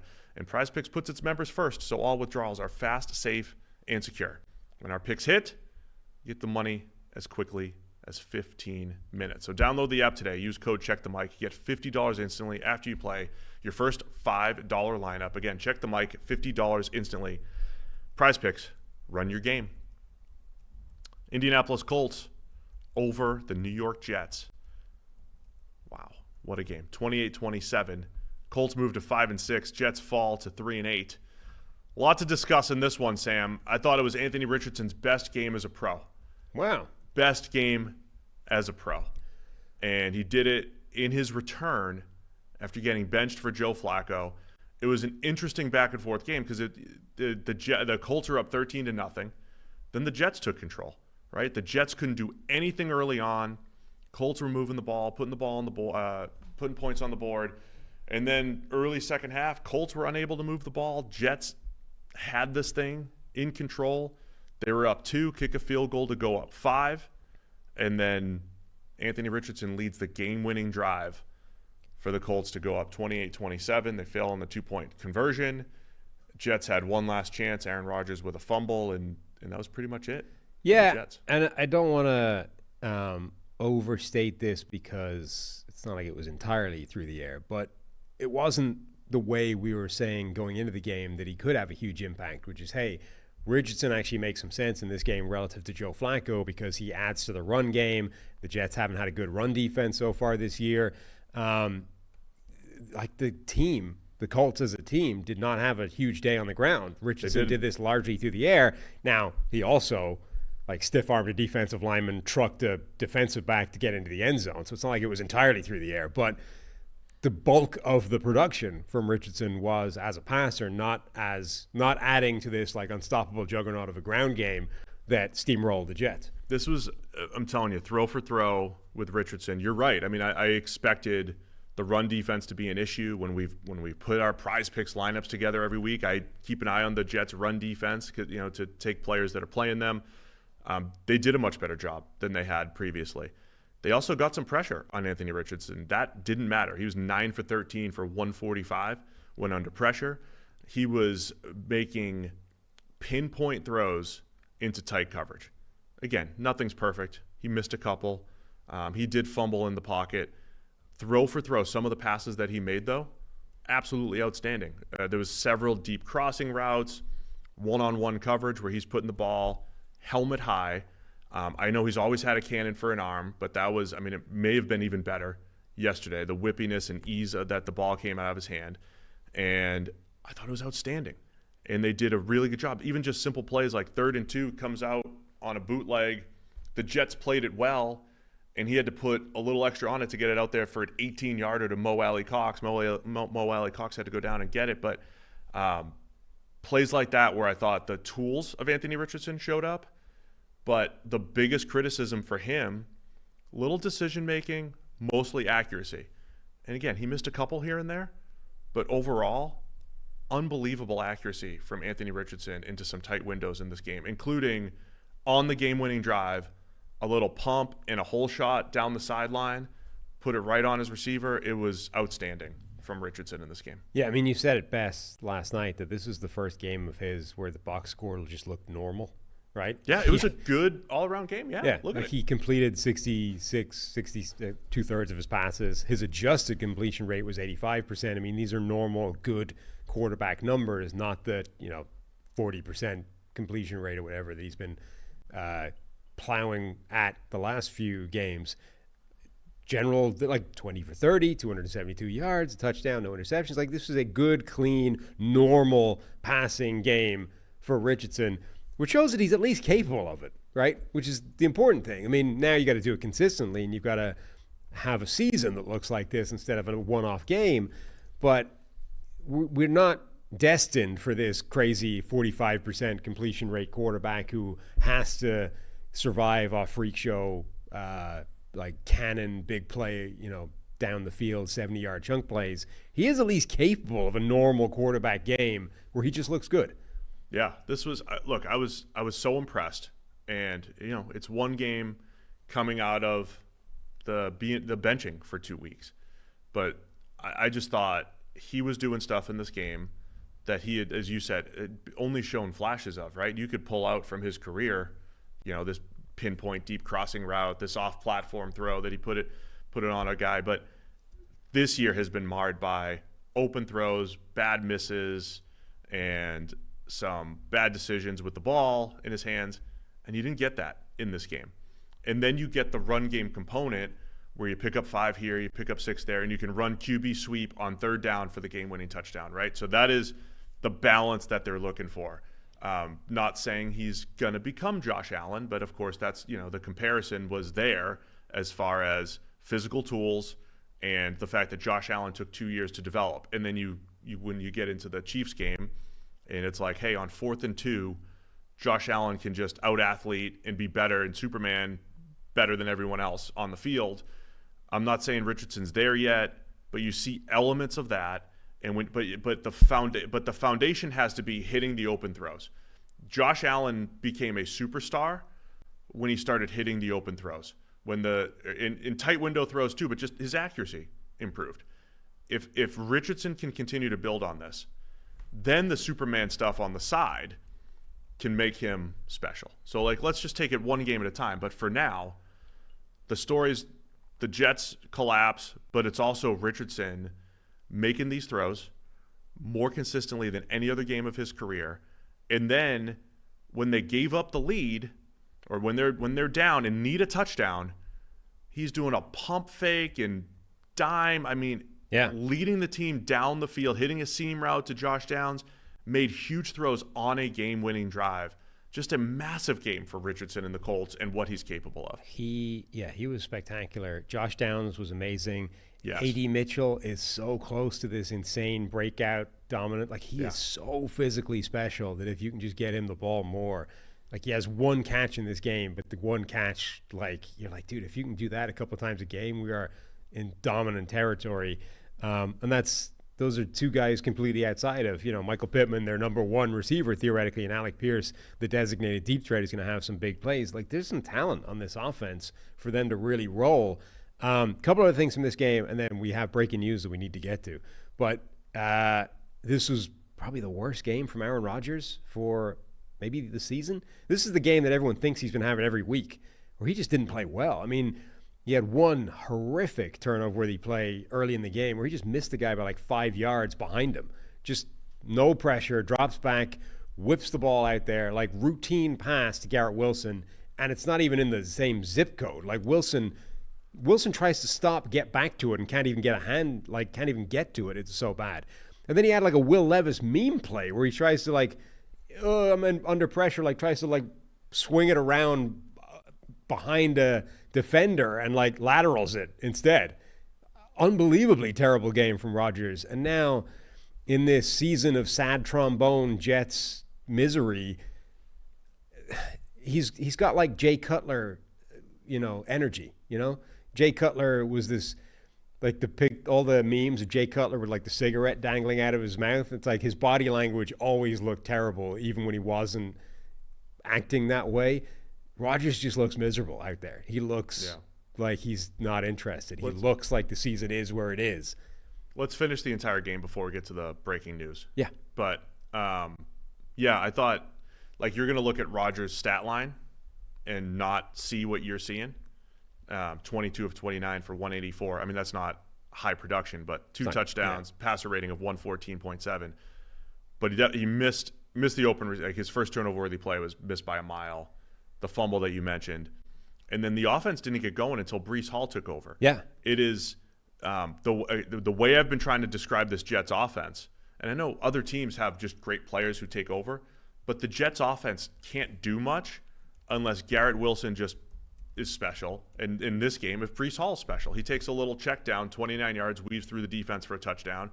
takes it to the corner on a run for an 18-yard touchdown. And that's, to be they fair. They don't scheme. Like the other touchdown for Rodgers was schemed open well, but they just don't scheme open throws very well. They just say, hey, go win one-on-ones, guys. Go get them. And if they do, they can put points on the board. Yeah, and Breece Hall showing up, to be fair, is a positive note. I mean, he hasn't been good this year at all. He hasn't looked like Breece Hall. This is the first game for a long time where he's actually looked like Breece Hall, which is to say, if you give him a little bit of space, like, he's dynamic. He can make big plays happen. He looked really good. I would say that's encouraging, except the season's dead and who cares? But at least you're finally seeing Breece Hall actually make an impact, which hasn't happened this year. Most importantly, how many more weeks of Shouty Show content do we get? Like, is this every week? This might be the final week. I mean, no. This might keep going. Well, it's another They don't week. let that die just because the season's dead. So they'll be 3-9, 3-10, 3-11. They'll just keep piling on. You think Mike Greenberg is going to be like, well, they're mathematically eliminated now, so I'm moving on to other teams? No. It's going to be a weekly monologue. He's got like 6 weeks to hone his message and create the greatest misery speech that's ever been delivered on TV. Maybe he can start by my semi-viral tweet from yesterday. Just putting stats out to the ether. Just you can interpret them any way that you'd like. Yeah. Winning percentage as Jets starting quarterbacks yesterday, or coming out of yesterday. Zach Wilson at 364. Sam Darnold at 342. Uh-huh. And Aaron Rodgers at 273. Now this is now I took away the Rodgers played 4 snaps game. So that's what I was going to say. You are he would still be third. That would be 333. You are manipulating the data. I am not. You're manipulating the NFL. The official numbers would have Aaron Rodgers. The data is higher wrong. than The that. data is wrong because the NFL is lazy and they don't go in and actually chart the win, right? QB wins are a stat over time, not in small samples. This is somewhat informative, I think. But listen to me. You're just out here skewing data. Just because you started the game and played 4 snaps, you don't get the win. Zach Wilson deserves that win. It should actually be tacked on. I didn't actually give Wilson the win. It should be higher. He should be in the 370s. This is why people don't trust information that's put out there anymore, because you got you out here working behind the scenes, deliberately manipulating data to make it more. No, it's just a stupid way, a lazy way to track QB wins. It's a stupid way to do it. Zach Wilson gets the win in relief of Aaron Rodgers. You can go in and say, well, he came in a tie game. Did you Wilson add it? Gets the win. You didn't add it to Wilson. I didn't add it for Wilson, but I took it away. Okay. I am smarter than the NFL. Thank you. Stop adding sacks up with half sacks and stop just giving QB wins just because a guy started. Mm-hmm. All right? Mm-hmm. We could be smarter than that. Okay. Yeah. Besides the fact that, whether or not you want to use QB wins anyway. Right. But over time, they're informative. Yeah. Okay, that's fine. So Fashanu played in this game. It was all right. That's again like the Brock Bowers counterfactual. Like if you had Brock Bowers but didn't have a left tackle, now that your left tackle is hurt, that could have been serious. Yeah, you've got security for the oft injured Tyron Smith. Yeah. Now, did it make a difference? They lost the game anyway. Who cares? The Colts defense did really well. Like late in the game, the Jets did have a chance to answer and they snuffed that out. Their pass rush got home. Kwity Paye ends the game, but generally their pass rush did a good job in this game as well. So nothing but positivity from the Colts, who stay alive in this playoff race, and the Jets, nothing but sad trombone. And maybe the best game from Laiatu Latu in a while against Fashanu. We got a lot of one-on-one matchups between him and Fashanu. One last thing. I think I'm a big Josh Downs fan. He might be even better than I thought. I mean, the diving catch early on, he's even more dynamic this year, I think, than last year. Really good. Again, if Richardson continues to throw the ball effectively with him, A.D. Mitchell, they got something going there. You should tweet that stat at Mike Greenberg, by the way. Give him some people time were already tagging him because Bleacher Report picked it up. They did that whole let's repackage it and pick up the impressions ourselves. They did a good job with that. People were tagging him. Greeny, it's going to be part of Greeny's. That man's got 6 weeks to work himself into an Emmy with his monologue. Just building up to this. Yeah. It's going to be like the 5-12 Jets are the worst team in NFL history. Worst team. He's got 6 weeks to perfect the speech. Well, they're giving him plenty of fodder. Yeah, absolutely. Which I'm impressed with. I got no more use for this game. Breaking news. Staying in New York. Daniel Jones has been benched. For football reasons. For football reasons. The reason being we don't want to guarantee his contract. And the guarantee in his contract. And not for backup Drew Lock. No. for future fellow Italian-American Hall of Famer, Tommy Cutlets DeVito. Is this the most naked tank job that's ever occurred? Not only are we going to bench Daniel Jones so we don't have to pay him his guaranteed money if he gets hurt, and Daniel Jones probably will get hurt because he plays the game like a crash test dummy, but we're not even going to bench him for Drew Lock, who might be a better quarterback at this point. We're going to bench him for Cutlets, because if the season's dead and buried and your fan base is checking out and they're looking for the draft, how do we keep them engaged? Cutlets. Memes. Memes is how we keep the fan base engaged. We're not going to win a game, but at least we might have giggles along the way with his agent and with, the memes. I'm looking for the right Goodfellas meme here. When he's in the shower yelling Tommy, when they get the heist, the Lufthansa heist. They get the heist, and then he's over there, Tommy. I gotta get that out. Trying to get it, I can't find it. Jimmy, isn't it? He's yelling Jimmy. Yeah, not Tommy. Yeah, Tommy's Jimmy was the brains. Tommy gets whacked. Tommy gets whacked. Tommy does get whacked. Spoiler alert. So this would work if Tommy was Daniel. So Tommy gets, he's going in and he gets whacked, and then Jimmy gets the right. Anyway, Cutlets is fun. He's over there probably thinking, my career's over. I had my 15 minutes of fame slinging cutlets in the parking lot with my family. Well, this also might be the first time. Now I'm back playing football. Yeah, this also might be the first time that memes have won somebody a job. Like Will Levis is on the verge of getting benched because of the memes. Tommy Cutlets is over here winning a job back because of memes. You think they're going to QB3 because they're trying to set up draft position here? You really think that's... Why else would they do it? Give me a possible reason to go to Cutlets rather than Drew Lock that doesn't involve deliberately trying to lose games. He showed a little moxie last year. He showed some stuff, and you have more information on Drew Lock than you have Tommy DeVito. Yeah, the information you have says he's better than Tommy DeVito. You do have that information so far, but Tommy needs more opportunities. We need more opportunities for Cutlets, is what we're saying here. Yeah, that's right. He's yelling, Jimmy. Yeah. So we have last season in the play that we had, and there were some bright spots there, for Cutlets. There was also, every quarterback that went in there other than Daniel Jones last season upgraded the situation, at least temporarily. That was odd last year because Jones wasn't that bad in previous years. Right. But Tyrod Taylor and Cutlets both looked better than Daniel Jones in that offense last year. However, the shine that Cutlets was enjoying early in that stint did wear off fairly hard by the end of it. So overall performance last year, here are some numbers. 6.2 yards per attempt, not great. 62 overall PFF grade, also not great. A 2.2% big time throw rate, which is Daniel Jonesian. A 2.1% turnover-worthy play rate, which is fine. In fact, it's pretty good. Where is the big one, though? A 37.4% pressure to sack rate, which is catastrophically bad. That's like every time he's under pressure, he's getting sacked, which is not great. That part was not great for him. No. More Sean Stellato, his agent, as we mentioned. That's what I'm saying. He's in the Hall of Fame. Tommy's going to be in the Hall of Fame. This is a two-pronged decision. The number one is think about the books that his agent's going to sell now. Right. Number one is he's probably going to lose more games, and that helps draft position. That's good for us now, where the season's dead and buried. Number two, there's marketing memes to be had here, and people will still enjoy losing because we've got the agent, we've got more Cutlets. Italians at the game. Yeah, it's just nothing but off-season wins.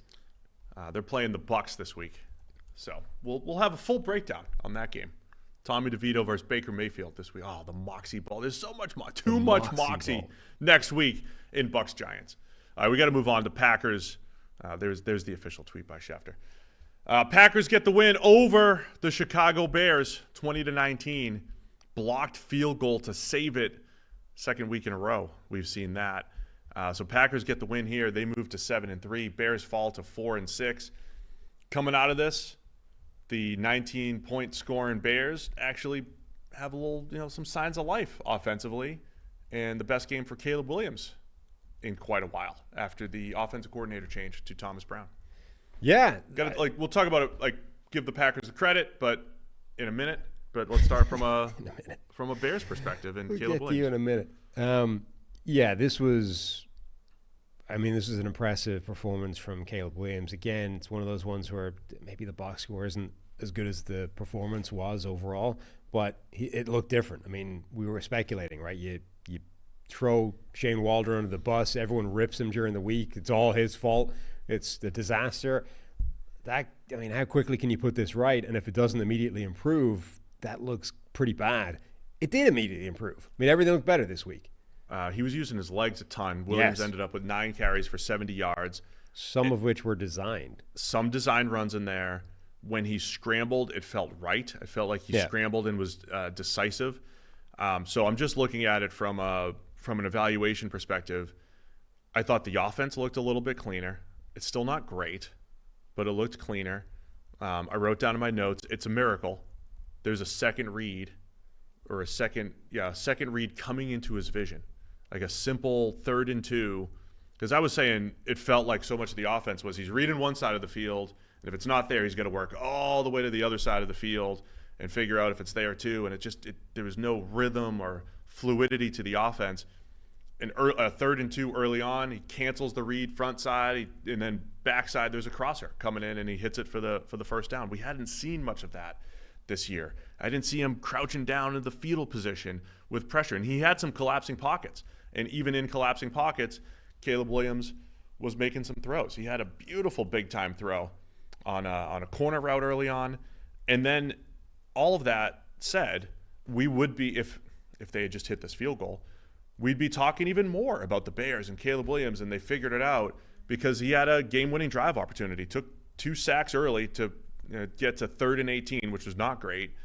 But the 3rd and 18, he hits Rome Odunze to make it 4th and 3, and then on 4th and 3, back shoulder to it was a back shoulder to Odunze. I don't know if that was to him on the 3rd and 18, but the back shoulder to Odunze was a beautiful throw, and he gets the Bears into position for the game-winning field goal. So I thought it was a much better game from Caleb Williams. I thought the offense looked more crisp. Again, they only put up officially 19 points, had the field goal opportunity to get to 22. That's not special, but you also had the awesome 39-yard touchdown run from DeAndre Swift, that pancake block by Braxton Jones out in front, which was outstanding. I mean, there's a lot of positives in the moral victory category if you're the Bears, but they still haven't beat the Packers since, middle of the last Trump administration, basically. Somebody had a tweet, there's nobody on the roster that's beaten the Packers. Wow. They've 11 straight defeats now to Green Bay. There you go. It was the 33rd team had the tweet. Perfect. That's us. Yeah. We had the tweet collectively. Nobody on the team was beating Green Bay. That's nuts. Yeah, it is. It's just a bunch of youngsters who don't know how to beat the Packers. Nobody knows. Nobody there knows how to beat the Packers. That's their problem. That's why they can't win.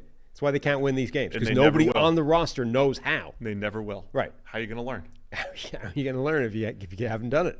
So I just wanted to start with that, the Caleb Williams discussion and the fact that things look better, something to build upon right there. And the offensive coordinator bump, at least for 1 week, seemingly worked. Yeah. But Packers, still a better team all around. They are. I mean, I will say, where was the pass rush for Green Bay? One of the things that has been bad about Chicago was the offensive line, the protection, everything in that area. Green Bay put Caleb Williams under pressure on 5 dropbacks. It felt like more than that again, though. Is that right? But it really wasn't a big. It felt like more than that. There were some. I mean, that's a PFF number. NGS didn't have him under pressure a lot either. I'm not questioning it. I'm just saying I went play by play on it, and there was a lot of clean pockets for Caleb Williams. There was a couple times he stepped up into pressure. He stepped into that sack on the game-winning drive. It was kind of on him, but. Overall, I thought the Bears' pass protection was good. The Braxton Jones was back at left tackle. Darnell Wright was back at right tackle. That was a big part of it. Yeah. I mean, they definitely had upgrades on that offense. It's not the worst group that they've had before, which was part of the problem. But they've had this kind of group before that's looked a lot worse. And the Packers theoretically should have a pretty good pass rush, and it just wasn't a factor in this game. I'm seeing 12 snaps under pressure. What do you? I had 11. I thought you said 5. No. 5 dropbacks, 11 snaps. Is it five? Well, dropback is a snap. 5 attempts. Is that what I had? Oh, yeah. Yeah, that's fine. Yeah, but 12 total dropbacks. Yeah, that's more. That's in line. That's certainly better than attempts. Yes, from a Packers perspective, that's worse than other teams have rushed the passer against the Bears, and they definitely pass protected better. I mean, it's barely over a quarter of his dropbacks, yeah. as opposed to like 50%, which They is did what he's been under previously. Bears did a much better job up front. Packers, I mean, it's Brenton Cox is coming in, rotating. Lucas Van Ness, like they're trying to figure out. Rashawn Gary, actually, he did play pretty well. They're trying to Kingsley and Enagbari. It's kind of this revolving door of other edge rushers over there opposite Rashawn Gary. Yeah, but this was a game where I think that they should have been able to have a bigger impact than they were, and the fact that they weren't was part of why Caleb Williams was able to have this vastly improved game. From a Packers perspective, Christian Watson with some massive plays in this game. I thought Jordan Love played okay. Red zone interception was poor. He finished as 13 of 17 for 261. Watson had 150 of those yards, including the 60-yarder. A little controversy about whether or not it was a catch, but that ended up being a huge play for them. And that's 15.3 yards per attempt for Love. That's a pretty crazy number. I saw the other Nathan Yonke massive crazy stat about Jaden Reed and all his production coming in losses. He only had 2 catches for 23. But this is the story of the Packers, right? They spread the wealth. This was the Christian Watson game. Yeah. I mean, he made a big impact in this game. Like they have a diverse group of receivers. It makes them difficult to completely zero in on because you don't know who's going to have the big production there, and they're willing to throw it to any of them. Like it's not like they want to specifically force feed, their number one guy. They're perfectly prepared to share the ball around. And if it's a Jaden Reed game, cool. If it's a Christian Watson game, Romeo Doubs, Tucker Kraft, like they've done it all this season. There's PFF Nathan's tweet. Jaden Reed averages 130 receiving yards in Packers losses and only 36 receiving yards per game in Packers wins. I mean, that's an easy game plan move for Matt LaFleur. Simply let him have the ball. Look, this week, if you get in the 30s, we're going to win. Well, from his point of view, it's for Matt LaFleur, obviously, just don't feed Jaden Reed at all. And for opposing defenses, just funnel everything towards Jaden Reed. Let them target him all day. One of the calls that I know Packers fans were debating, they were up 19. Am I getting this right? It was 19. They were down 19-14. Early fourth quarter, they go for it on 4th and goal from their 6. So they're down 5.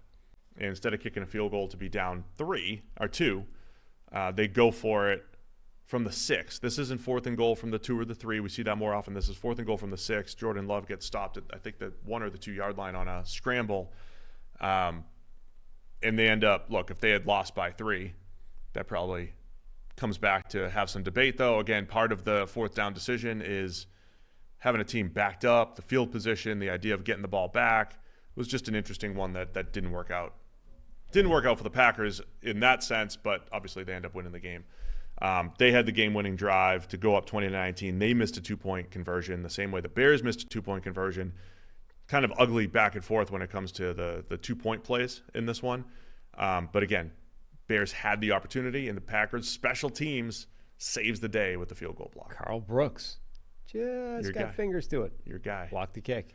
It's just such an amazing spate of block kicks this year. And like we said this last night, it's not like you're seeing these wild, creative, kick block formations or moves or, orchestrated sort of bits or interplay between defenders. I mean, this was just a standard, push in the middle, pile, big guys get the hands up, and one of them gets a mid on it and blocks it. I can't remember a season where there have been so many blocked kicks for no particularly good reason. Packers are playing it's one of those game of the week setups for next week. They're hosting the Niners. Only 3 games in the 4:00 window. That's the big one. Niners, Packers, 7-3 Packers, and the 5-5 49ers. The other call, by the way, to debate about in this game was the sequence just before the kick. I mean, Chicago essentially elected to sit on it and take the shot where they were, which was a 46-yard kick.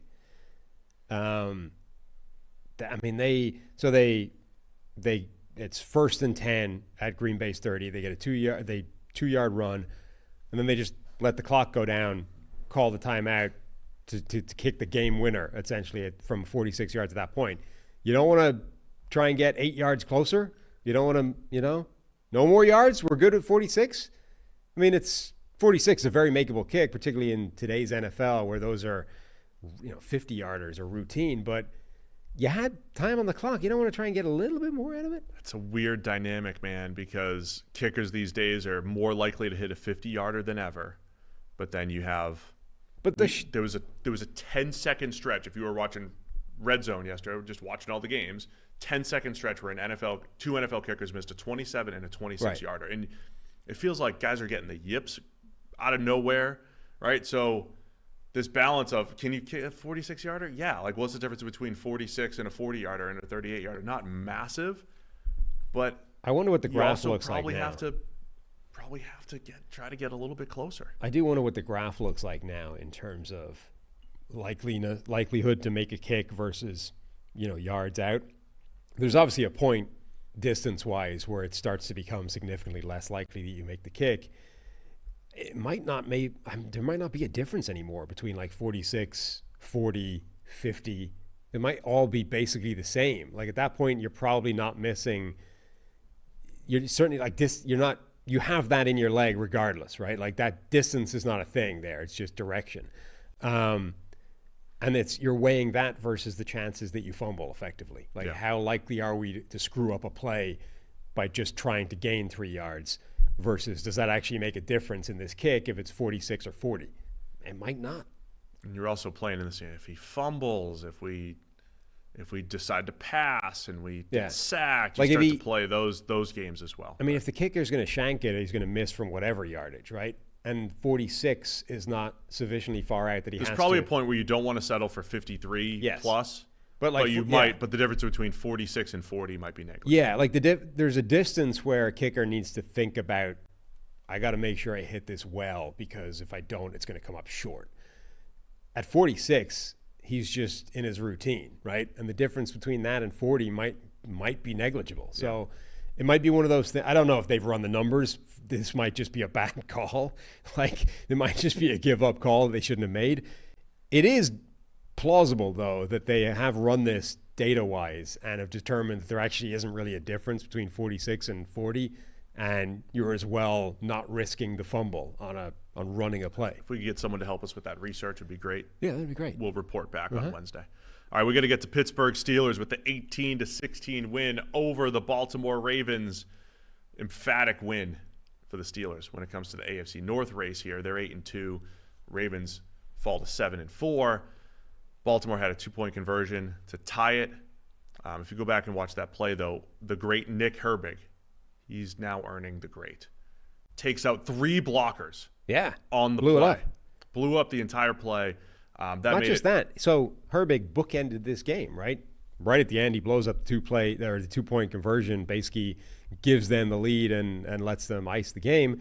The very first play, I think, from Baltimore's point of view, was a Derrick Henry fumble, which was Nick Herbig chasing it down from the backside and stripping the ball out from him. So Nick Herbig, the guy who's only in there because Alex Highsmith rolled his ankle and one of their best pass rushers is down, steps in and has a huge impact in the game. Yeah, man, he's already really good. And when Highsmith, do we know how long Highsmith's out? Would love to just see them all out there and the ability to mix and match what they're capable of doing. And they have Preston Smith. But yeah, Steelers defense did a great job. They held Lamar Jackson completely in check in this game. Lamar finished as 16 of 33 for 207, 1 touchdown and a pick. Had the late touchdown that brought them within 2 to Zay Flowers. But the interception was, by the way, another ridiculous play. Peyton Wilson just kind of stealing the ball. Was that Justice Hill on the wheel route? I tried to go back and watch what Pittsburgh was doing to Lamar Jackson and the Ravens. Mm-hmm. It was fascinating, man. They were playing a ton of cover 1 and cover 3. Simple single high coverages. Every now and again, they'd bring an extra blitzer. It does feel like Pittsburgh. I don't even know if there's anything tricky that they're doing here. It's just working. And I went back and I looked. I was like, is there something in Lamar's data that said these are the coverages you want to play? Nope. Right. Cover 1, cover 3, he beats them. So I'm watching Pittsburgh, and they're taking away a lot of the underneath routes. And for whatever reason, Lamar he forces tight window throws against their coverage, right? So when you're watching the Ravens every week, you see a little of everything, right? You see open underneath passes that are yak plays. You see scramble drill downfield plays. This year, more than ever, you're seeing Lamar Jackson with some in-rhythm seam routes and in-rhythm deep balls. None of that was available in this game. And it was almost like he's just saying, okay, none of the easy stuff is here. I got to make special throws. I got to make a tight window throw to Justice Hill. And they finally schemed up Justice Hill on the they did a nice job. They're against a lot of one-on-one coverage. They schemed him up on the wheel route. And they finally got that dialed up, and Peyton Wilson jumps in and steals it for an interception. There's one other thing I noticed, and I don't know if this is true or not. It feels like the Steelers just know what's coming. They have a great feel. Every time Lamar is going to throw a screen, anything short game related, they're getting their hands up, they're batting passes, they're reading it out, they're sniffing it out. I don't know if it's just the familiarity, if it's Mike Tomlin and their whole coaching staff are just geniuses against Lamar and the Ravens, if there are some tells that Lamar's had for the last few years, and he hasn't played the Steelers a ton, but I don't know if there's something to it, but they feel like they're all over it. I'm talking, there's a screen pass, they're in the passing lane. There's a quick game, their hands are up. They're seeing it very well against Baltimore. And while every other team, it feels like their back seven defenders are just on a string, right? We're moving you here, and then we're using misdirection, and once you move here, Lamar's keeping it, and you have no idea where anything's going. Pittsburgh is all over it. Their pass rush lanes are outstanding as well. Very few times where Lamar is breaking out. So it's just fundamentally sound, good football by the Steelers in this one. And it just made all of the throws Lamar Jackson made just fine, tight windows, and he missed more often than not. I think that's a big part of it, is that they have that thing which is not a repeatable, it's not like a blueprint, right? The thing we talk about all the time. They are able to win consistently up front without getting ill-disciplined with, gaps and those kinds of things. Like, they got pressure without risking Lamar Jackson breaking contain and making big plays. So Jackson is under pressure in the pocket and doesn't have anywhere to go, and it kind of knocked him out of the zone, the rhythm that he's been in for a while now, where he's been, the MVP so far this season. And, I mean, he was missing throws in this game. Like, he was knocked out of that rhythm and that vibe, and suddenly you're just seeing him not play as well. Like, missed throws that were open, missed plays that were there to be made. Now, to his credit, late in the game, he does execute like an insane drive. Again, under pressure, he just takes it upon himself to go crazy behind the line of scrimmage multiple times. Hits Zay Flowers in the face mask, who drops the ball. It didn't end up mattering because Bateman makes the play the next play or two plays later. Did he just not see it? I don't know. But anyway, Jackson made a series of those plays on that drive to then answer, so they draw up this 2-point play, and Herbig just blows it up. I mean, he just wrecks the play, beats a wide receiver, I forget who it was, Aguilar maybe, beats him inside and just wrecks the play. It's a kind of creative play design. It's not the worst idea in the world to get Lamar Jackson moving, but point being, that play, that failure of that play, I don't think is on Lamar Jackson. It's just the Steelers just beat it. He'd executed the game-tying drive. So when everything was on the line, like Lamar actually did make the plays and stood up, it's just that it only got that far because for the rest of the game, he wasn't great. Couple other notes there, though. The 2-point play, again, just the little things that Mike Tomlin seems to be doing this year. Two things for Tomlin, yeah. Right? He calls timeout. Yeah. Right as the Ravens are lining up to run their first 2-point play. So they probably had to cancel their best 2-point play, which looked like, as they said on the broadcast, maybe a jump pass, right? They had something dialed up. Then they run the QB sweep that gets blown up. And then there's the Justin Fields component that we were talking about last night on the instant reaction. I love this. I was trying to get an official word on who made that call, Tomlin versus Arthur Smith. Chris Mueller, Steelers reporter, was like, it's the kind of big decision that's usually Tomlin's, and he tends to sort of say when it works, it's a collective decision, Mulsey's had that? Yeah. He sort of says, when it works, it's a collective decision, sharing the credit around everyone. And when it doesn't work, he takes responsibility. He's like, no, it was my call. It's good coaching. Yeah, good leadership. And that's why people love Tomlin. I think it's really smart. I mean, they win on the 2-point conversion. They have the lead, but Baltimore has timeouts. They kick it deep. They're backing themselves. If we get a stop, we get the ball back with good field position, we still have a shot at this. So the Steelers just need one first down. We get a first down, the game's dead. So you need a first down. You don't want to pass the ball because that stops the clock, obviously. So they send out Justin Fields instead of Russell Wilson. I think that's really smart. I mean, if you're not going to pass the ball, Fields adds a layer of dynamism and a layer of complexity and things that you need to worry about from a defensive perspective that Wilson just doesn't. And it worked. And now the first play, Fields had the first down, ends up sliding a yard short, so could have screwed it up. But the point being, he was able to take that ball, keep it himself, gain most of a first down, and job done. Yeah, so I thought those two decisions were huge for Tomlin. Other shout-outs to mention here, Joey Porter Jr. was outstanding in this one, 2 pass breakups. I don't think he gave up a catch. First run on PFF, 0 for 3 when targeting him. So, yeah, everything Pittsburgh did defensively for the most part. They left Zay Flowers open on a couple, whatever. Pretty much tight window throws, tight coverage across the board. Tre'Davious White made his debut, right? Was this his first game for the Ravens? I think so. 2 pass breakups for him in the end zone as well. Could be something to keep an eye on down the stretch here for Baltimore because he did not look that good with the Rams. Looked awful earlier this year. Yeah. But, man, one last thing. Pittsburgh kicked 6 field goals. Yes. In this world where we can't trust any kickers. Well, yeah. We have no idea. I have no idea who's good anymore. I'm losing track because it used to be like, well, this guy's money from 55 plus. He'll never miss.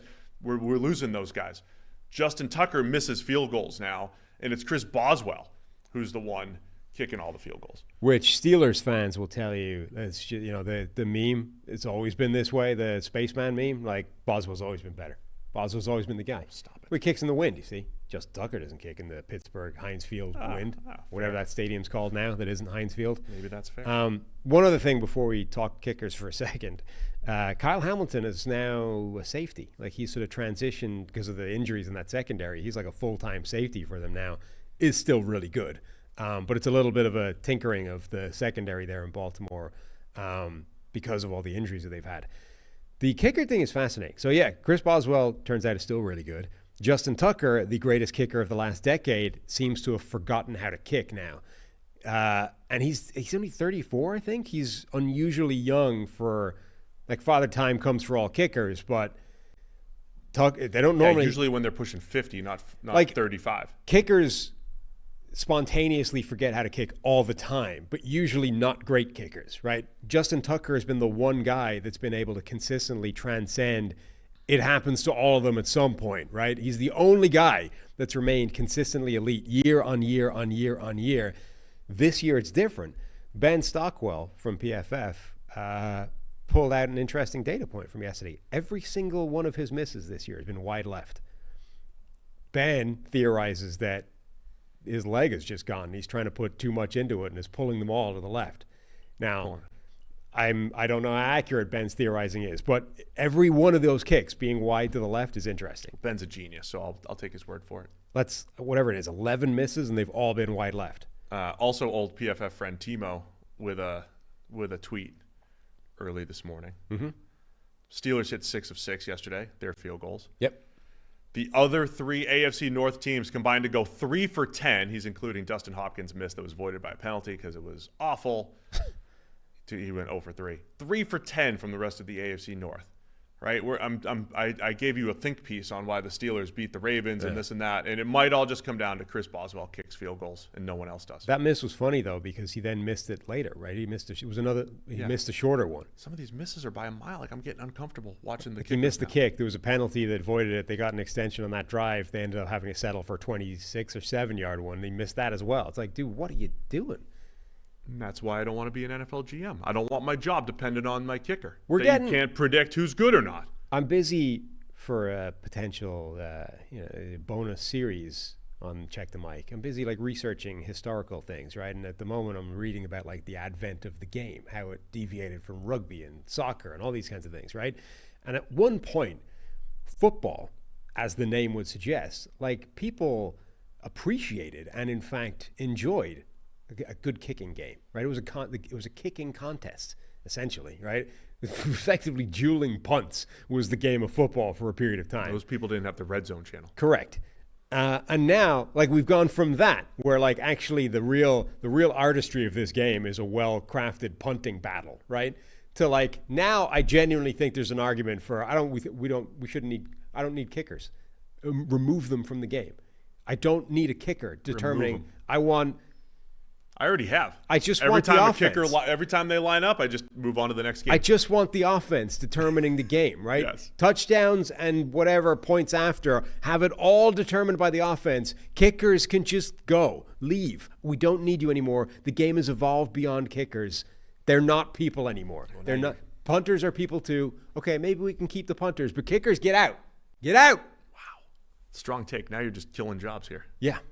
Ouch.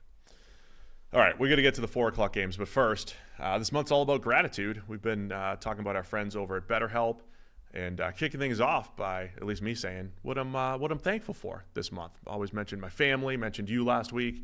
Got my 4 kids running around. Thankful that I got those little guys, and sometimes it's hard to remind ourselves that we're trying our best to make sense of everything, and in this crazy world, it's not always easy. So telling you about our friends over at BetterHelp, which is a place where you might be able to get the therapy that you need in a way that is convenient, because it's all online, designed to be convenient, flexible, suited to your schedule. You fill out a brief questionnaire, you get matched with a licensed therapist, you switch therapists at any time for no additional charge. If you've been thinking about starting therapy, you got to give BetterHelp a try. This is a great way to break in and do it all on your own terms. So let the gratitude flow with BetterHelp. You visit BetterHelp.com/checkthemic today. You get 10% off your first month. That's BetterHelp, HELP.com/checkthemic, 10% off your first month. I felt like a pointed, I've been saying what I'm grateful for. You haven't done it yet. So I would just like to I'll set it reciprocate. Well, I was thinking I was going to set it up for you for the Wednesday and Thursday shows, but I would like to reciprocate. I am also thankful that you were happy to take this plunge and go to Check the Mic, take our show on the road, leave PFF, go for bigger and better things. Oh, thank you. So, I appreciate it. Yeah. So it is a great month for gratitude, and we'll continue to emphasize that. Again, it's BetterHelp.com/checkthemic, 10% off your first month. Let's go to the 4 p.m.s. We got the Buffalo Bills with the win over the Kansas City Chiefs. First loss for Kansas City, 30-21. The win for the Bills. They're 9-2. Chiefs fall to 9-1.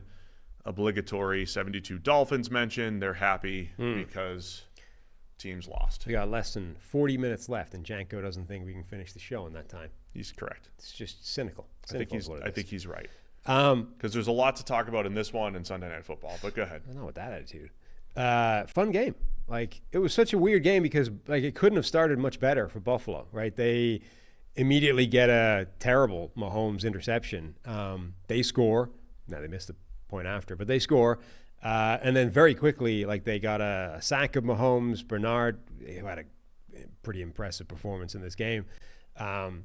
It was the classic. Remember, right at the start of Mahomes' career, where the Raiders weirdly had a phenomenal performance against him, where they sort of spied, where they're like, well, force him out of the pocket, and then we'll have a linebacker or two ready to pounce the second he gets out of there, and that's how we stop him. And they really kind of seemed to confuse him with that. Bernard did that. Basically spied Mahomes as soon as he took off, boom, beeline for him, sack. They get the ball back. It's like, wow, we've 2 drives, we stuffed them and turned them over. We scored ourselves.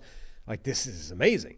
But they'd only gotten 6 points out of it. And by the end of the first quarter, I think it was 7-6 Kansas City.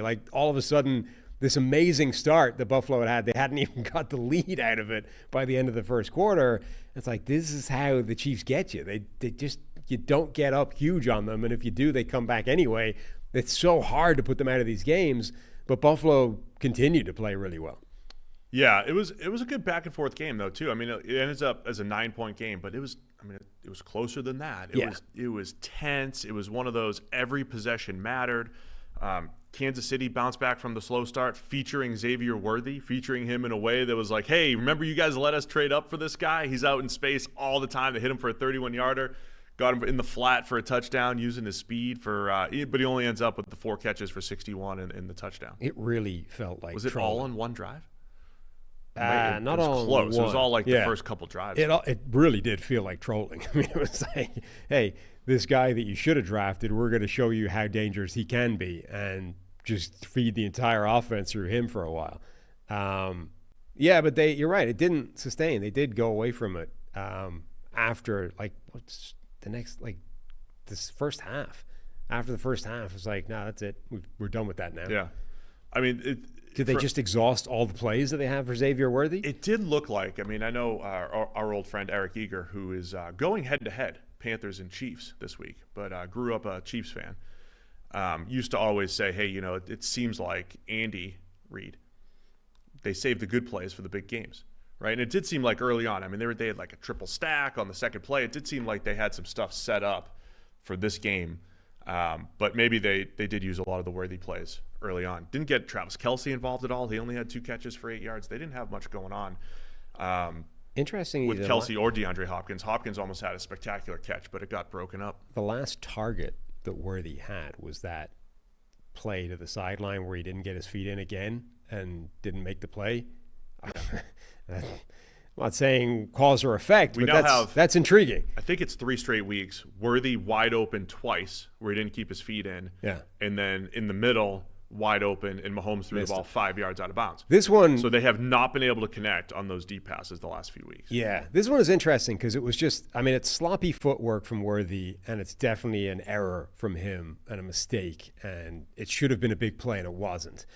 It's not a great pass from Mahomes either. I mean, he is wide open, and if Mahomes keeps that a little bit further inbounds, like he shouldn't have needed footwork shouldn't have been a concern for him if the pass had been a couple of yards further inside.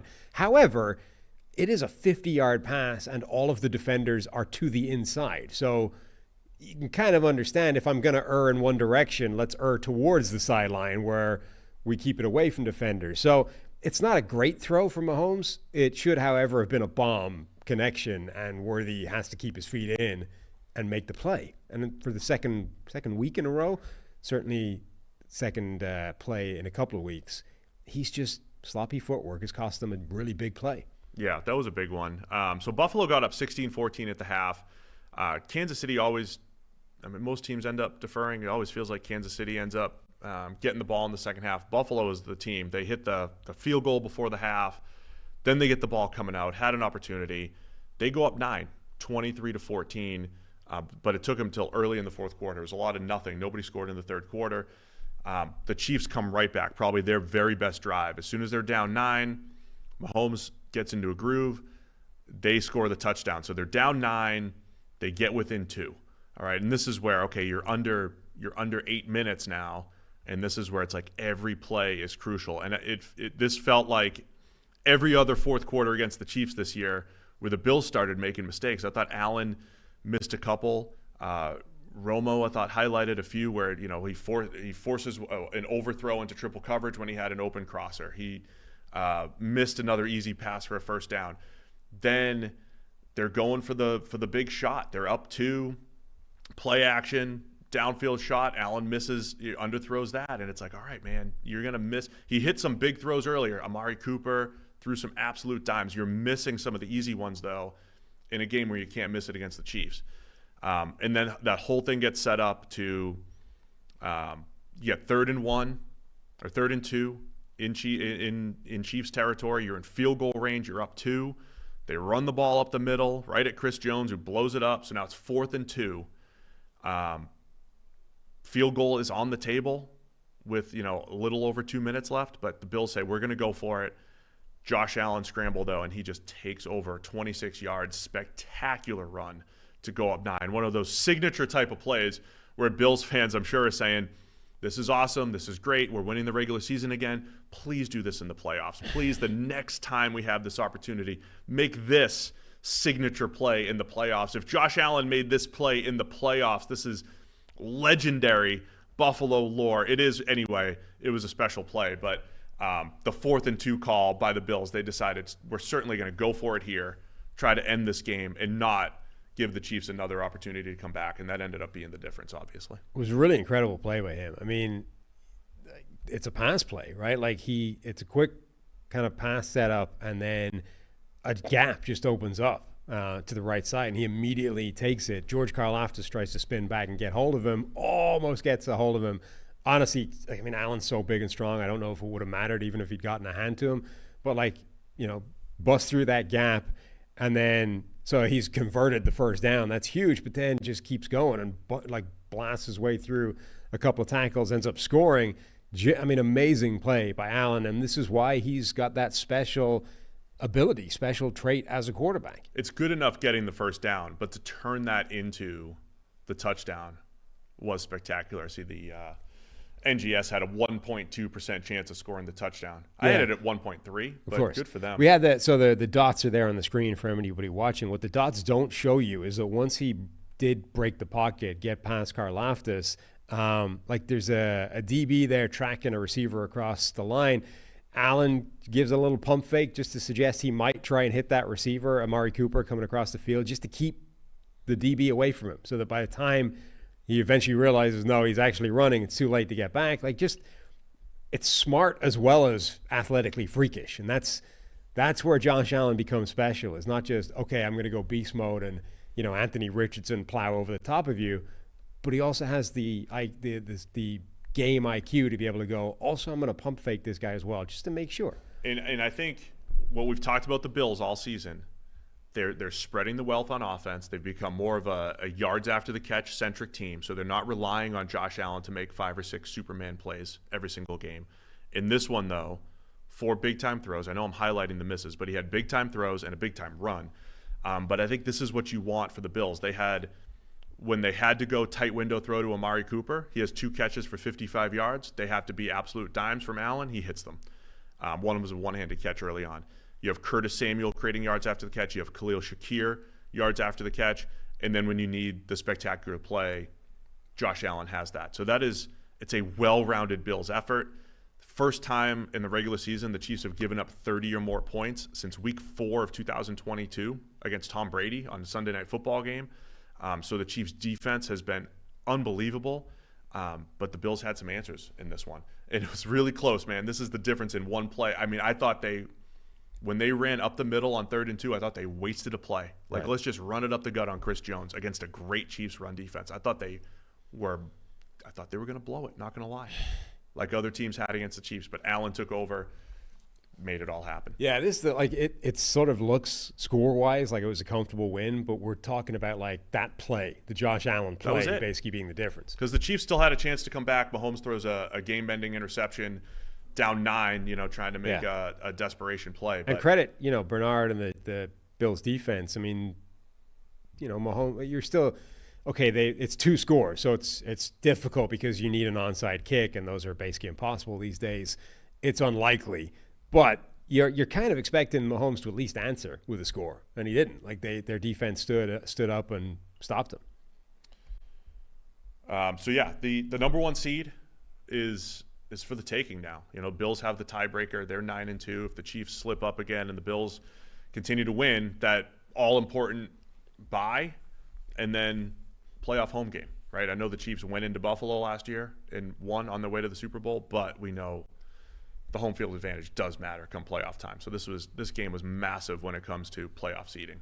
And as you mentioned yesterday, just the mental aspect of it, keeping Buffalo saying, hey, we can win this, right? Because last year in the divisional round, it literally came down to a handful of plays. Again, it always does. In this game, they did it. It was an awesome back and forth game. It's a game where after, as soon as the game finishes and they're all going for the handshakes in the middle of the field, they're all saying, we'll see you again in January. I don't think there's anyone that's going to be sad if we see a repeat of this game in the postseason. Ryan Van DeMark made his first NFL start at right tackle for the Bills. What a name. With Spencer Brown out. I mean, being able to do that with some of their injuries as well. Didn't have Dalton Kincaid. Who else they were missing? Oh, it was, yeah, Spencer Brown. But yeah, good win by Buffalo in what was supposed to be a rebuilding year. Yeah. Just remember where they were supposed to be. Are we going Seattle, San Francisco now?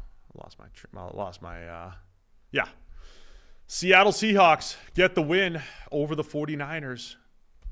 Almost walk off, but game-winning Geno Smith 12-yard touchdown run with 12 seconds left. Seahawks move to 5-5. Niners fall to 5-5. Massive game with NFC West implications. Now they split the season series with the road team winning each time. And wow, huge win by Seattle. Geno Smith with two big first down scramble, then a touchdown scramble on that game-winning drive for Seattle. Yeah, I mean, Geno Smith just took over in that final drive. It was kind of like the Baltimore Lamar Jackson one, except instead of, crazy scrambling, trying to buy time and then finding a pass, he just took off scrambling multiple times, made the big plays. Yeah, this is another game where it felt like the 49ers let it get away from them. Again, they've done that a few times this season where they've looked like the better team. They've been in control. They've had a lead, and then they've just let the game get away late on. This one, I think Nick Bosa getting injured was a big part of it. I mean, they hadn't allowed a touchdown before that happened. He was absolutely dominating the right tackle there for Seattle, and they were rotating with Abe Lucas back. They used multiple players at that right tackle spot. Didn't matter who it was. Nick Bosa was killing them. As soon as Nick Bosa left the game, it was just a little bit easier for Geno and the offense. Yeah, it was more of a defensive struggle throughout much of the game. But yeah, the Seahawks go up 13-10 late in the third quarter. Niners come right back with 14 plays, 70 yards to go up 17-13. They stopped Seattle on back-to-back fourth downs. You're under 5 minutes. And this is where when you go back and it's like, why are Kyle Shanahan's teams continuing to blow leads? This wasn't one of those, vaunted 10-point leads that they blew or whatever, but they had opportunities here. The defense makes back-to-back stops on third and 1 and 4th and 1 in the fourth quarter, under 5 minutes, right? They stopped Zach Charbonnet. They stopped Geno Smith on a sneak, Charbonnet on a fullback dive. Yep. And this is like, if you're going to criticize the Shanahan teams, it's kind of on the offense, I think. Of course, the defense gives up the final touchdown, but the offense, gets a first down, and then, so they go 4 and out, basically. They get to 2nd and 11, incomplete, 3rd and 11, and stop short, give the ball back to Seattle with a little over 2 minutes left, and Geno Smith leads the game-winning drive. There's so many of these games where it feels like the Shanahan-led teams, and I love Kyle Shanahan. I think he is an offensive genius. I think he's always elevated every offense he's ever been a part of, every quarterback he's ever been a part of. But if there's a criticism, it's often in these times when you have the lead and you have a chance to seal the deal, and they were unable to do it in this one. I also think that, so it occurred to me during the game how much Brock Purdy was starting to look like C.J. Stroud, where he was on that run where it looked like everything he was trying to do was outside of structure and late in the down and just, all that. And I was sort of wondering, are the Shanahan offenses this year, have they just stopped having the effectiveness they've had in previous years at like dialing up the first guy being wide the hell open? Like, it's been the best offense in the NFL at beating the defense that's called and the first read is open, right? Play action, fake, whatever, and then you look up, Brandon Ayuk's wide open over the middle, nobody's within 10 yards of him, and it's just pitch and catch, dialing up easy plays. They have been cooking the league with that in recent years. Number one, you've got, Brian Flores, et cetera, or people like that do seem to have an answer to this kind of thing. Number two, you've got a general defensive fight back this year that seems to be a league-wide trend. But I kind of looked into it. I'm like, have these offenses actually struggled more with those first read plays, first read looks for quarterbacks than they did last year? The short answer is yes. Like, their numbers across the board are definitely worse on those plays, both Purdy and C.J. Stroud. Like, the numbers are different. One of the big numbers that's different is the time to throw on those first plays is way different. It's way slower this year. Like, they're taking more time and being less productive when they're doing it. There's always confounding factors. It's football. There's no clean answer ever. Of course. So you've always, a factor in this. Nico Collins has been out for, most or half the year.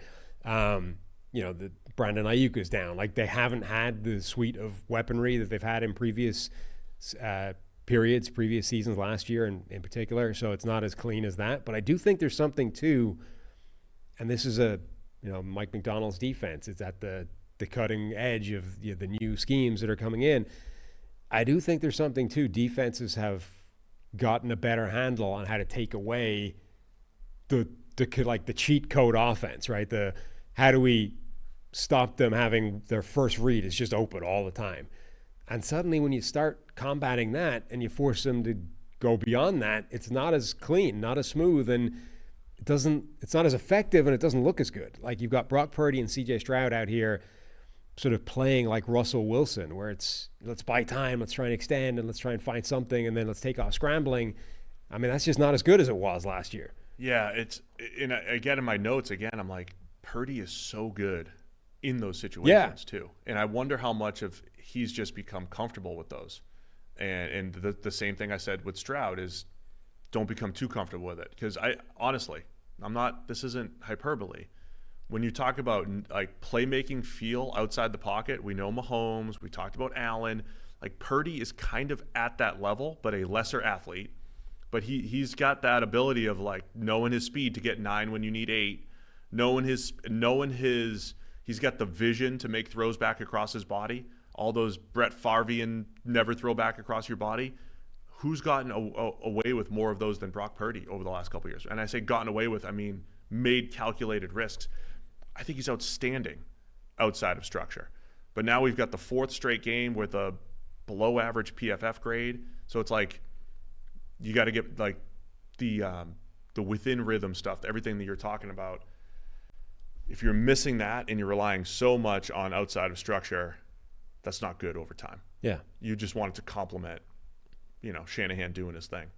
So, yeah, it's interesting. I thought early on Purdy was making a lot of those plays, but they had chances, man. They had chances late, and they couldn't do it. Credit the Seattle defense. Even on that comeback attempt, I think when you see DK Metcalf, his strength on that first catch to be able to stay in bounds with that, not have it broken up with a corner, with his arm in there. JSN had another 10 catches. That's his second straight game where he's been dominant. Jackson Smith and Jigba.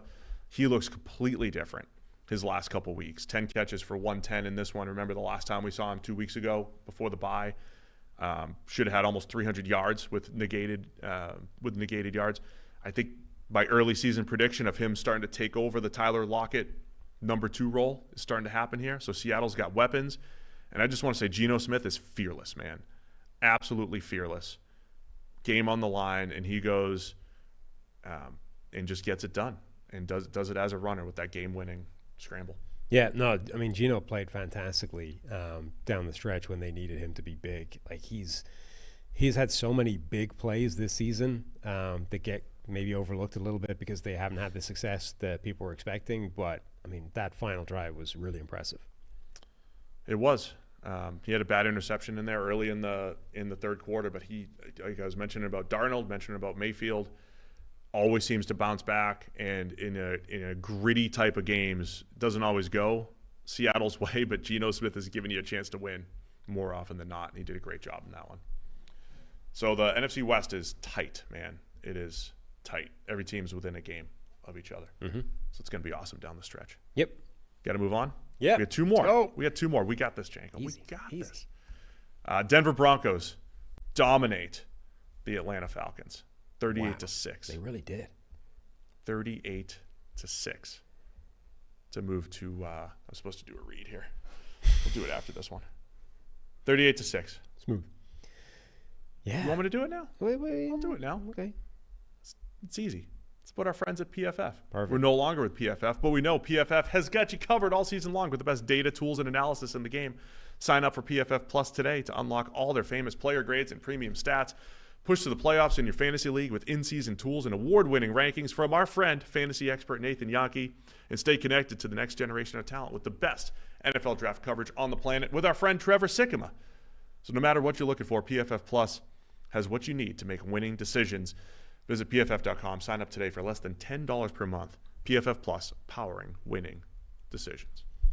When we were on our Thursday crossover show with Perna, those guys as Broncos fans were pushing the Bo Nix propaganda. They were Let's reset again. Broncos 38, Falcons 6, both teams 6-5. Go ahead. Nice. They were, pushing the Bo Nix propaganda, and we're saying, rookie of the year, and you're like, okay, come on, Jaden Daniels is rookie of the year. Let's settle down now. Bo Nix has been playing better, but come on. And yet, Jaden Daniels has the first sort of bad game of his real career so far, and Bo Nix looked absolutely spectacular in this game. And I don't think it's enough to make one jump the other, but that conversation got a lot closer after this week's of games than it had before that. Nix was great. And to an extent, maybe we should have seen this coming a little bit, because Bo Nix this season, when he's been kept clean, actually has insane production and performance and grades. Like his PFF grade from a clean pocket is 82. The numbers are good across the board. 70% completion rate, 2-to-1 touchdown interception ratio, 10 big time throws to only 3 turnover-worthy plays. All good. And it just falls off a cliff when he's pressured, right? It goes down to a PFF grade of 39, which is a 29 passing grade. That's terrible. I mean, that's a massive, massive drop. Of course, the Falcons bring no pressure ever.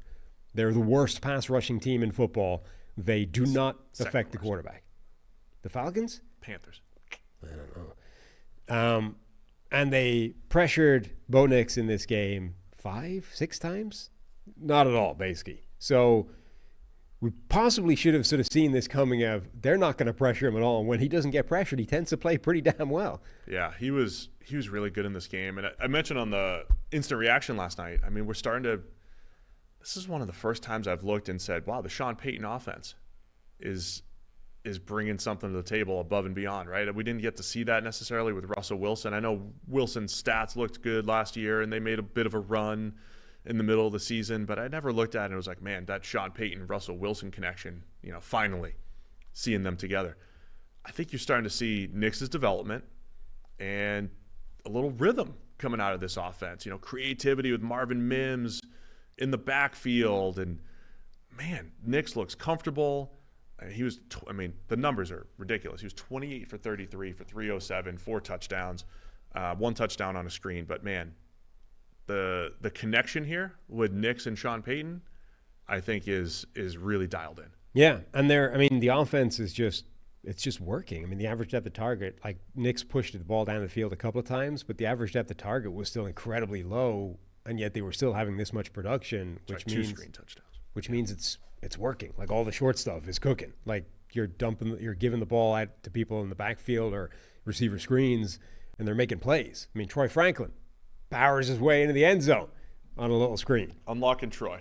But yeah, I think the ability to spread the ball around, and look, they protected him well. As you mentioned, the Falcons pass rush is not great, but the Broncos doing a really nice job spreading the ball around, and Nix's comfort in the pocket. Remember early in the season, a little fidgety, footwork wasn't great, wasn't standing in there on simple throws. Like that comfort level, that development has been really good. We talk a lot about in-season development and how difficult it is for quarterbacks. It's not necessarily, and it might not be pure mechanical, like do these drills, and these are the things that are going to fix it. A lot of it is just the mental game and the comfort level, and that changes things. Bo Nix looks far more comfortable now than he did those first 3 weeks, standing in there and delivering and not making those off, he's off platform and just kind of lobbing balls into the secondary as prayers. Now he's decisive and making definitive, like the seam route, big time throw that he made right before the 2-minute warning was just outstanding. Yeah. And you're seeing more and more of that from Bo Nix. And it's interesting, like on the one hand, you can say, okay, but this was against the Falcons who can't rush the passer at all. It's a great environment to look good. I also, though, and when you face a better pass rushing team, maybe it all goes away. I do wonder, though, that simply experiencing those live reps in a situation where you're not under pressure could have a permanent or long-lasting development plus anyway. Like, yeah, it's going to get harder, but there's probably virtue to simply having those experiences of you got to play basically a whole game without being under pressure, which is entrenching better habits of like, here's how you operate from a pocket without needing to panic and run and, try and ad-lib and bail from a play really quickly, so that when the pass rush does come, you're better equipped to just stay in the pocket and make a passing play anyway. I think there's something to it. What do you make of the Marvin Mims at running back thing? I love it.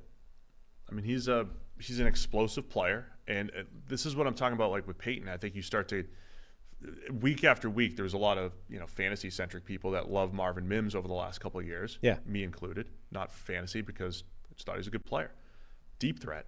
Everybody's like, how do you use this guy? How do you use that guy? And Peyton's been playing this long game. Stick to the process. Get him involved.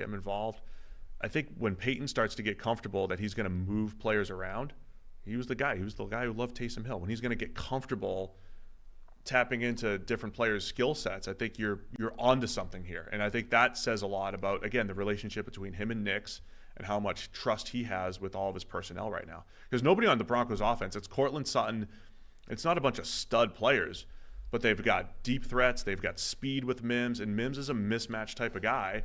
So, yeah, move him around and create those mismatches. And, yeah. They had, a 30-something yarder with him coming out of the backfield. Yeah, it was a bust. That was such a good play. So he's effectively become a running back at this point. Like, he's lining up in the backfield more than he's lining up out wide. But remember, years ago, we said that everyone thinks of running backs that can be good receivers as, like, cheat codes, right? But if you look at the data, they actually don't have that big an effect because – even a running back split out, even a good receiving running back split out as a slot receiver or out wide is less effective doing that than a wide receiver doing that. And generally speaking, though you remember the plays where it breaks down, like, oh, look, there's Von Miller covering a running back out wide and it gives up a play.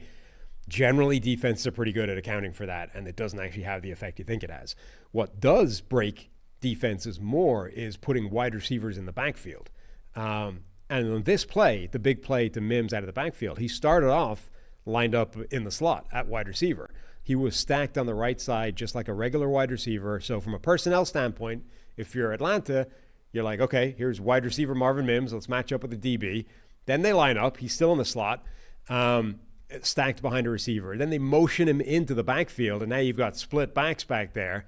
And then he comes out of the backfield to the other side of the formation and catches a swing for a big gain, and it just broke the defense. Like, they just didn't account for it at all. It's a great play. Like, it's the perfect play to sort of make that point of wide receivers that can go into the backfield cause problems for defenses. It's honestly one of the first games I've looked and been like, wow, there's Sean Payton, the guy that we deemed an offensive genius. Now, he helped develop Drew Brees, but he was also blessed with Drew Brees in New Orleans. Like, that goes hand in hand. And then when Brees left, remember how often Sean Payton won without Drew Brees. Brees is hurt. We got Bridgewater. We got Jameis. We're winning. They had Trevor Siemian. They're still winning games. This feels like the first time in a while I've been this impressed with Payton's offense. And it coincides with Bo Nix's development. That play actually started off in empty. I didn't realize multiple players motioned into the backfield. Like, they lined up in empty, and then two different players. In his bag, yes. Two different players went in the backfield, neither one of which is a running back on paper. Like, they motioned Troutman, the tight end, and Marvin Mims into the backfield. Broncos defense deserves a ton of credit as well. They bottled up Bijan Robinson, 12 carries for 35 yards. That's under 3 per carry. Picked off Kirk Cousins. Nick Benito with another huge game. A couple sacks. Just making big plays against the run and rushing the passer. Broncos defense looking good once again.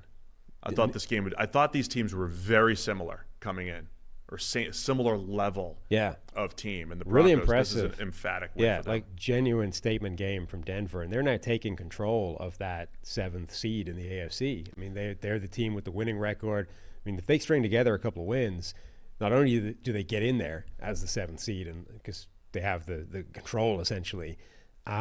We said this again on the show with Perna. Denver plays Kansas City better than a team of that level should.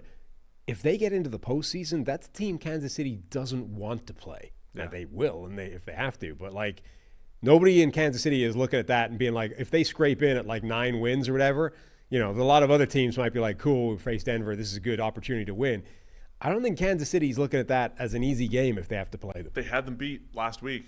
Just the blocked field goal. And that was the other thing I mentioned last night. Denver bouncing back from that heartbreaking loss against Kansas City. Really impressive that they were able to do that. There's also a fascinating scenario that may play out where Kansas City could determine whether Denver makes it in at all, because they face them week 18, where presumably Kansas City may have stuff locked up.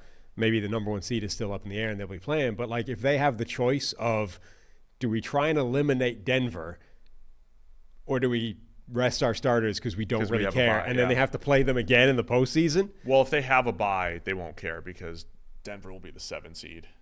Well, yeah, they won't have to face them in the first round, but Kansas City, they might play them again. If they were the 2 seed, they would have to play them. But first round, again, going way ahead, imagine a scenario where Kansas City rests their starters, which enables Denver to get into the playoffs, and then in the division round they have to play them, and it's as close as it was the last game.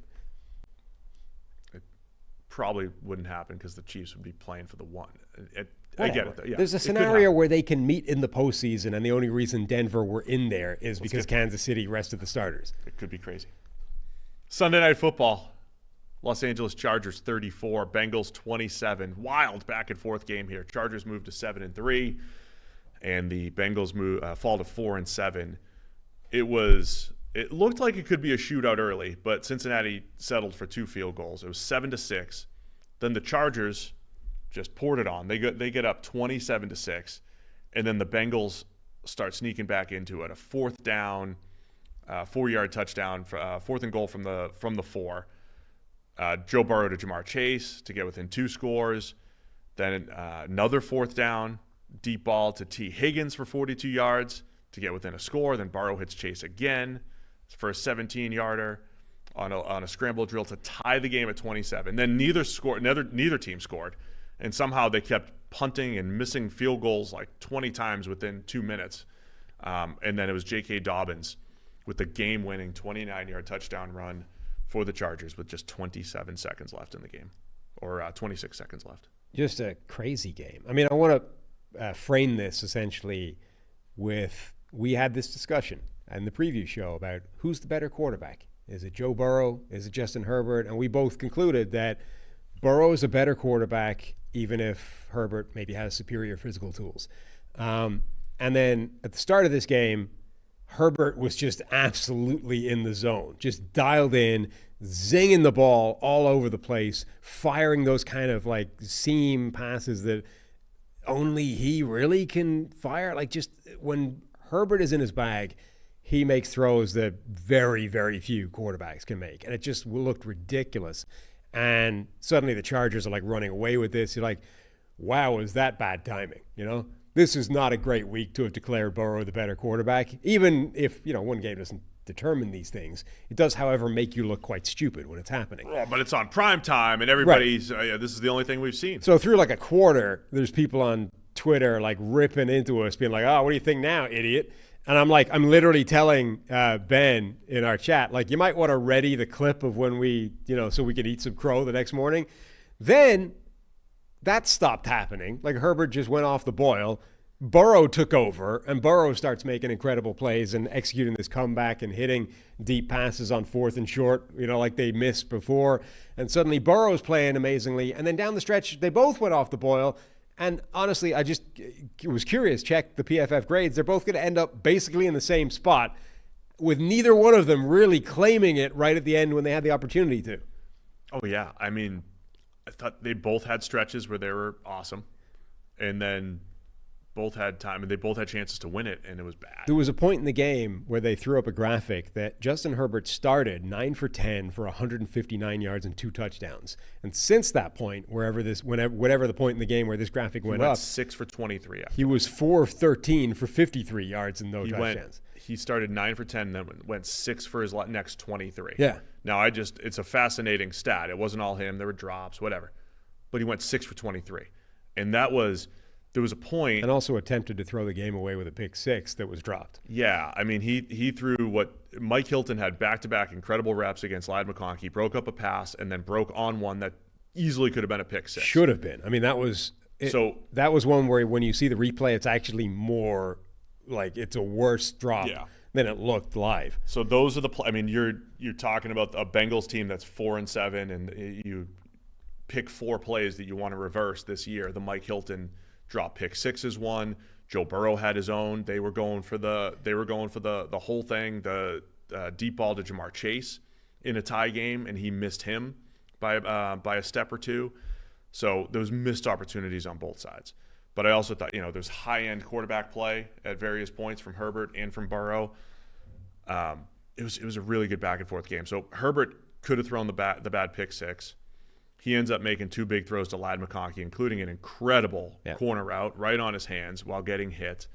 Also in the middle of this is Evan McPherson for the Bengals missing two field goals. You get the kicker thing again. McPherson. Brutal. This is what I'm saying about figuring out kickers. There was a point where he looked like he was challenging Justin Tucker last year and Harrison Butker as the best kickers in the league. Right. Like last year, the debate was he's missing wide left like crazy too. Greatest of all time, Justin Tucker. Is Evan McPherson better than him now? And now neither one of them can make a reliable kick. It's insane. So yeah, this game was wild. I was starting to get vibes from that the 2021 Week 18 game where the Raiders and Chargers had the play-in game. And it was like, are they just going to take a knee and tie and both get but nobody wanted to win, and it went on forever. I started to feel that in the last couple minutes of the game. It was crazy. I mean, this was like a microcosm of Cincinnati's season. On the one hand, you have to give them like incredible credit. They looked buried in this game early. Like they were getting stomped. The Chargers defense was cooking. The Chargers offense was cooking. Like they're done. And at they come out of halftime. And, whatever was said, I mean, they were different. And then they had that really good kind of couple of sequences where they got their touchdown, they get a stop, they get another score, and now we're right back in this thing. And they really put themselves in position to win it. And then McPherson, kicker. Like two drives, they put themselves in the position. I mean, neither one of them are chip shots, but for a guy that's supposed to be one of the best kickers in the NFL, one of those has got to go over. If either one of them goes over, they've got a shot, or at least take the position to win this game. Neither one does, so the Chargers end up being the team. And Cincinnati are done now, whether they were done or not at that point. Two missed kicks, that's all she wrote. They really have to win out now and go 10-7. So the margin for error, even tighter for Cincinnati. DJ Turner had a big game for them, 3 pass breakups, and then leaves with a collarbone injury. It's usually a break. Right. So that was bad for them. It also was kind of like an old school Cincinnati game where they would give it up early and then make a second half adjustment under Lou Anarumo. They did that for a while to keep them in it. And then the Chargers, they stayed resilient, man. That Dobbins run was outstanding to the point where it almost looked like the Bengals were letting them score. Yeah. They shouldn't have been. I don't think they were. But Dobbins, they just perfectly blocked it up, and it was wide open lane. What did you make of that? We talked, was it the Ravens games? Literally the week before, where they had a sequence of 4th and short plays that they kept taking shots over the top at, and we're like, I don't love taking a deep, low percentage shot on 4th and short. It's this was fine because, my point on the Ravens thing is you read it out, right? And if the read has to take you there, that's fine, but hopefully the first 3 are not there. Where you should be looking. Higgins was open, right? So there was it was basically a busted coverage. Well, not just that. So here's what I think is interesting. I assume there's always a chess game, right? So I assume if you're Cincinnati, you're well aware that you just put a tendency on tape that on 4th and short, we're going deep and taking a shot. So 4th and 2, instead, what differentiated this one is it wasn't just a one-on-one on the outside. We're going to take a shot down the sideline on what is a low percentage play anyway. They ran a sluggo. So they faked something short and then ran deep anyway, and we're like, we're going to – you think we're going to do the opposite of our tendency, right? We took a bunch of shots last time, so obviously this time we're not going to be that dumb. We're going to run a slant on 4th and short and pick it up that way. Oh, you think so, do you? Well, watch, boom, sluggo, and now he's wide open on a double move. I kind of think that's really clever. I hate it as a concept to take a shot on 4th and short. I do, however, think if that's what happened, that they effectively double bluffed and tried to, you think we're going to go against our tendencies? Actually, we're going to hit it again. Well, that was smart. Now, the other thing is, season's on the line. Like, what the hell? We might as well take a shot. They're playing aggressive. Yeah. They're playing aggressive. But if that was the thought process, that they're going to be all over short stuff because we just put a bunch of plays on tape where we didn't do that and we got burned, let's go back to it. I like that. So, 4-7 Bengals. I'm not going to read all the stats, but all the stats of like Joe Burrow, most passing yards and the touchdowns and all the good stuff that he has for coinciding with losses. He's got all those stats. 3 games this year with 3 touchdowns and losing and 3 whatever, the whole thing. And the Chargers, moved to 7-3. Overall, Herbert still playing really well, even though I thought, tapered off a little bit in the second half. Still made a couple huge throws to get them, because they were in field goal range before the Dobbins run.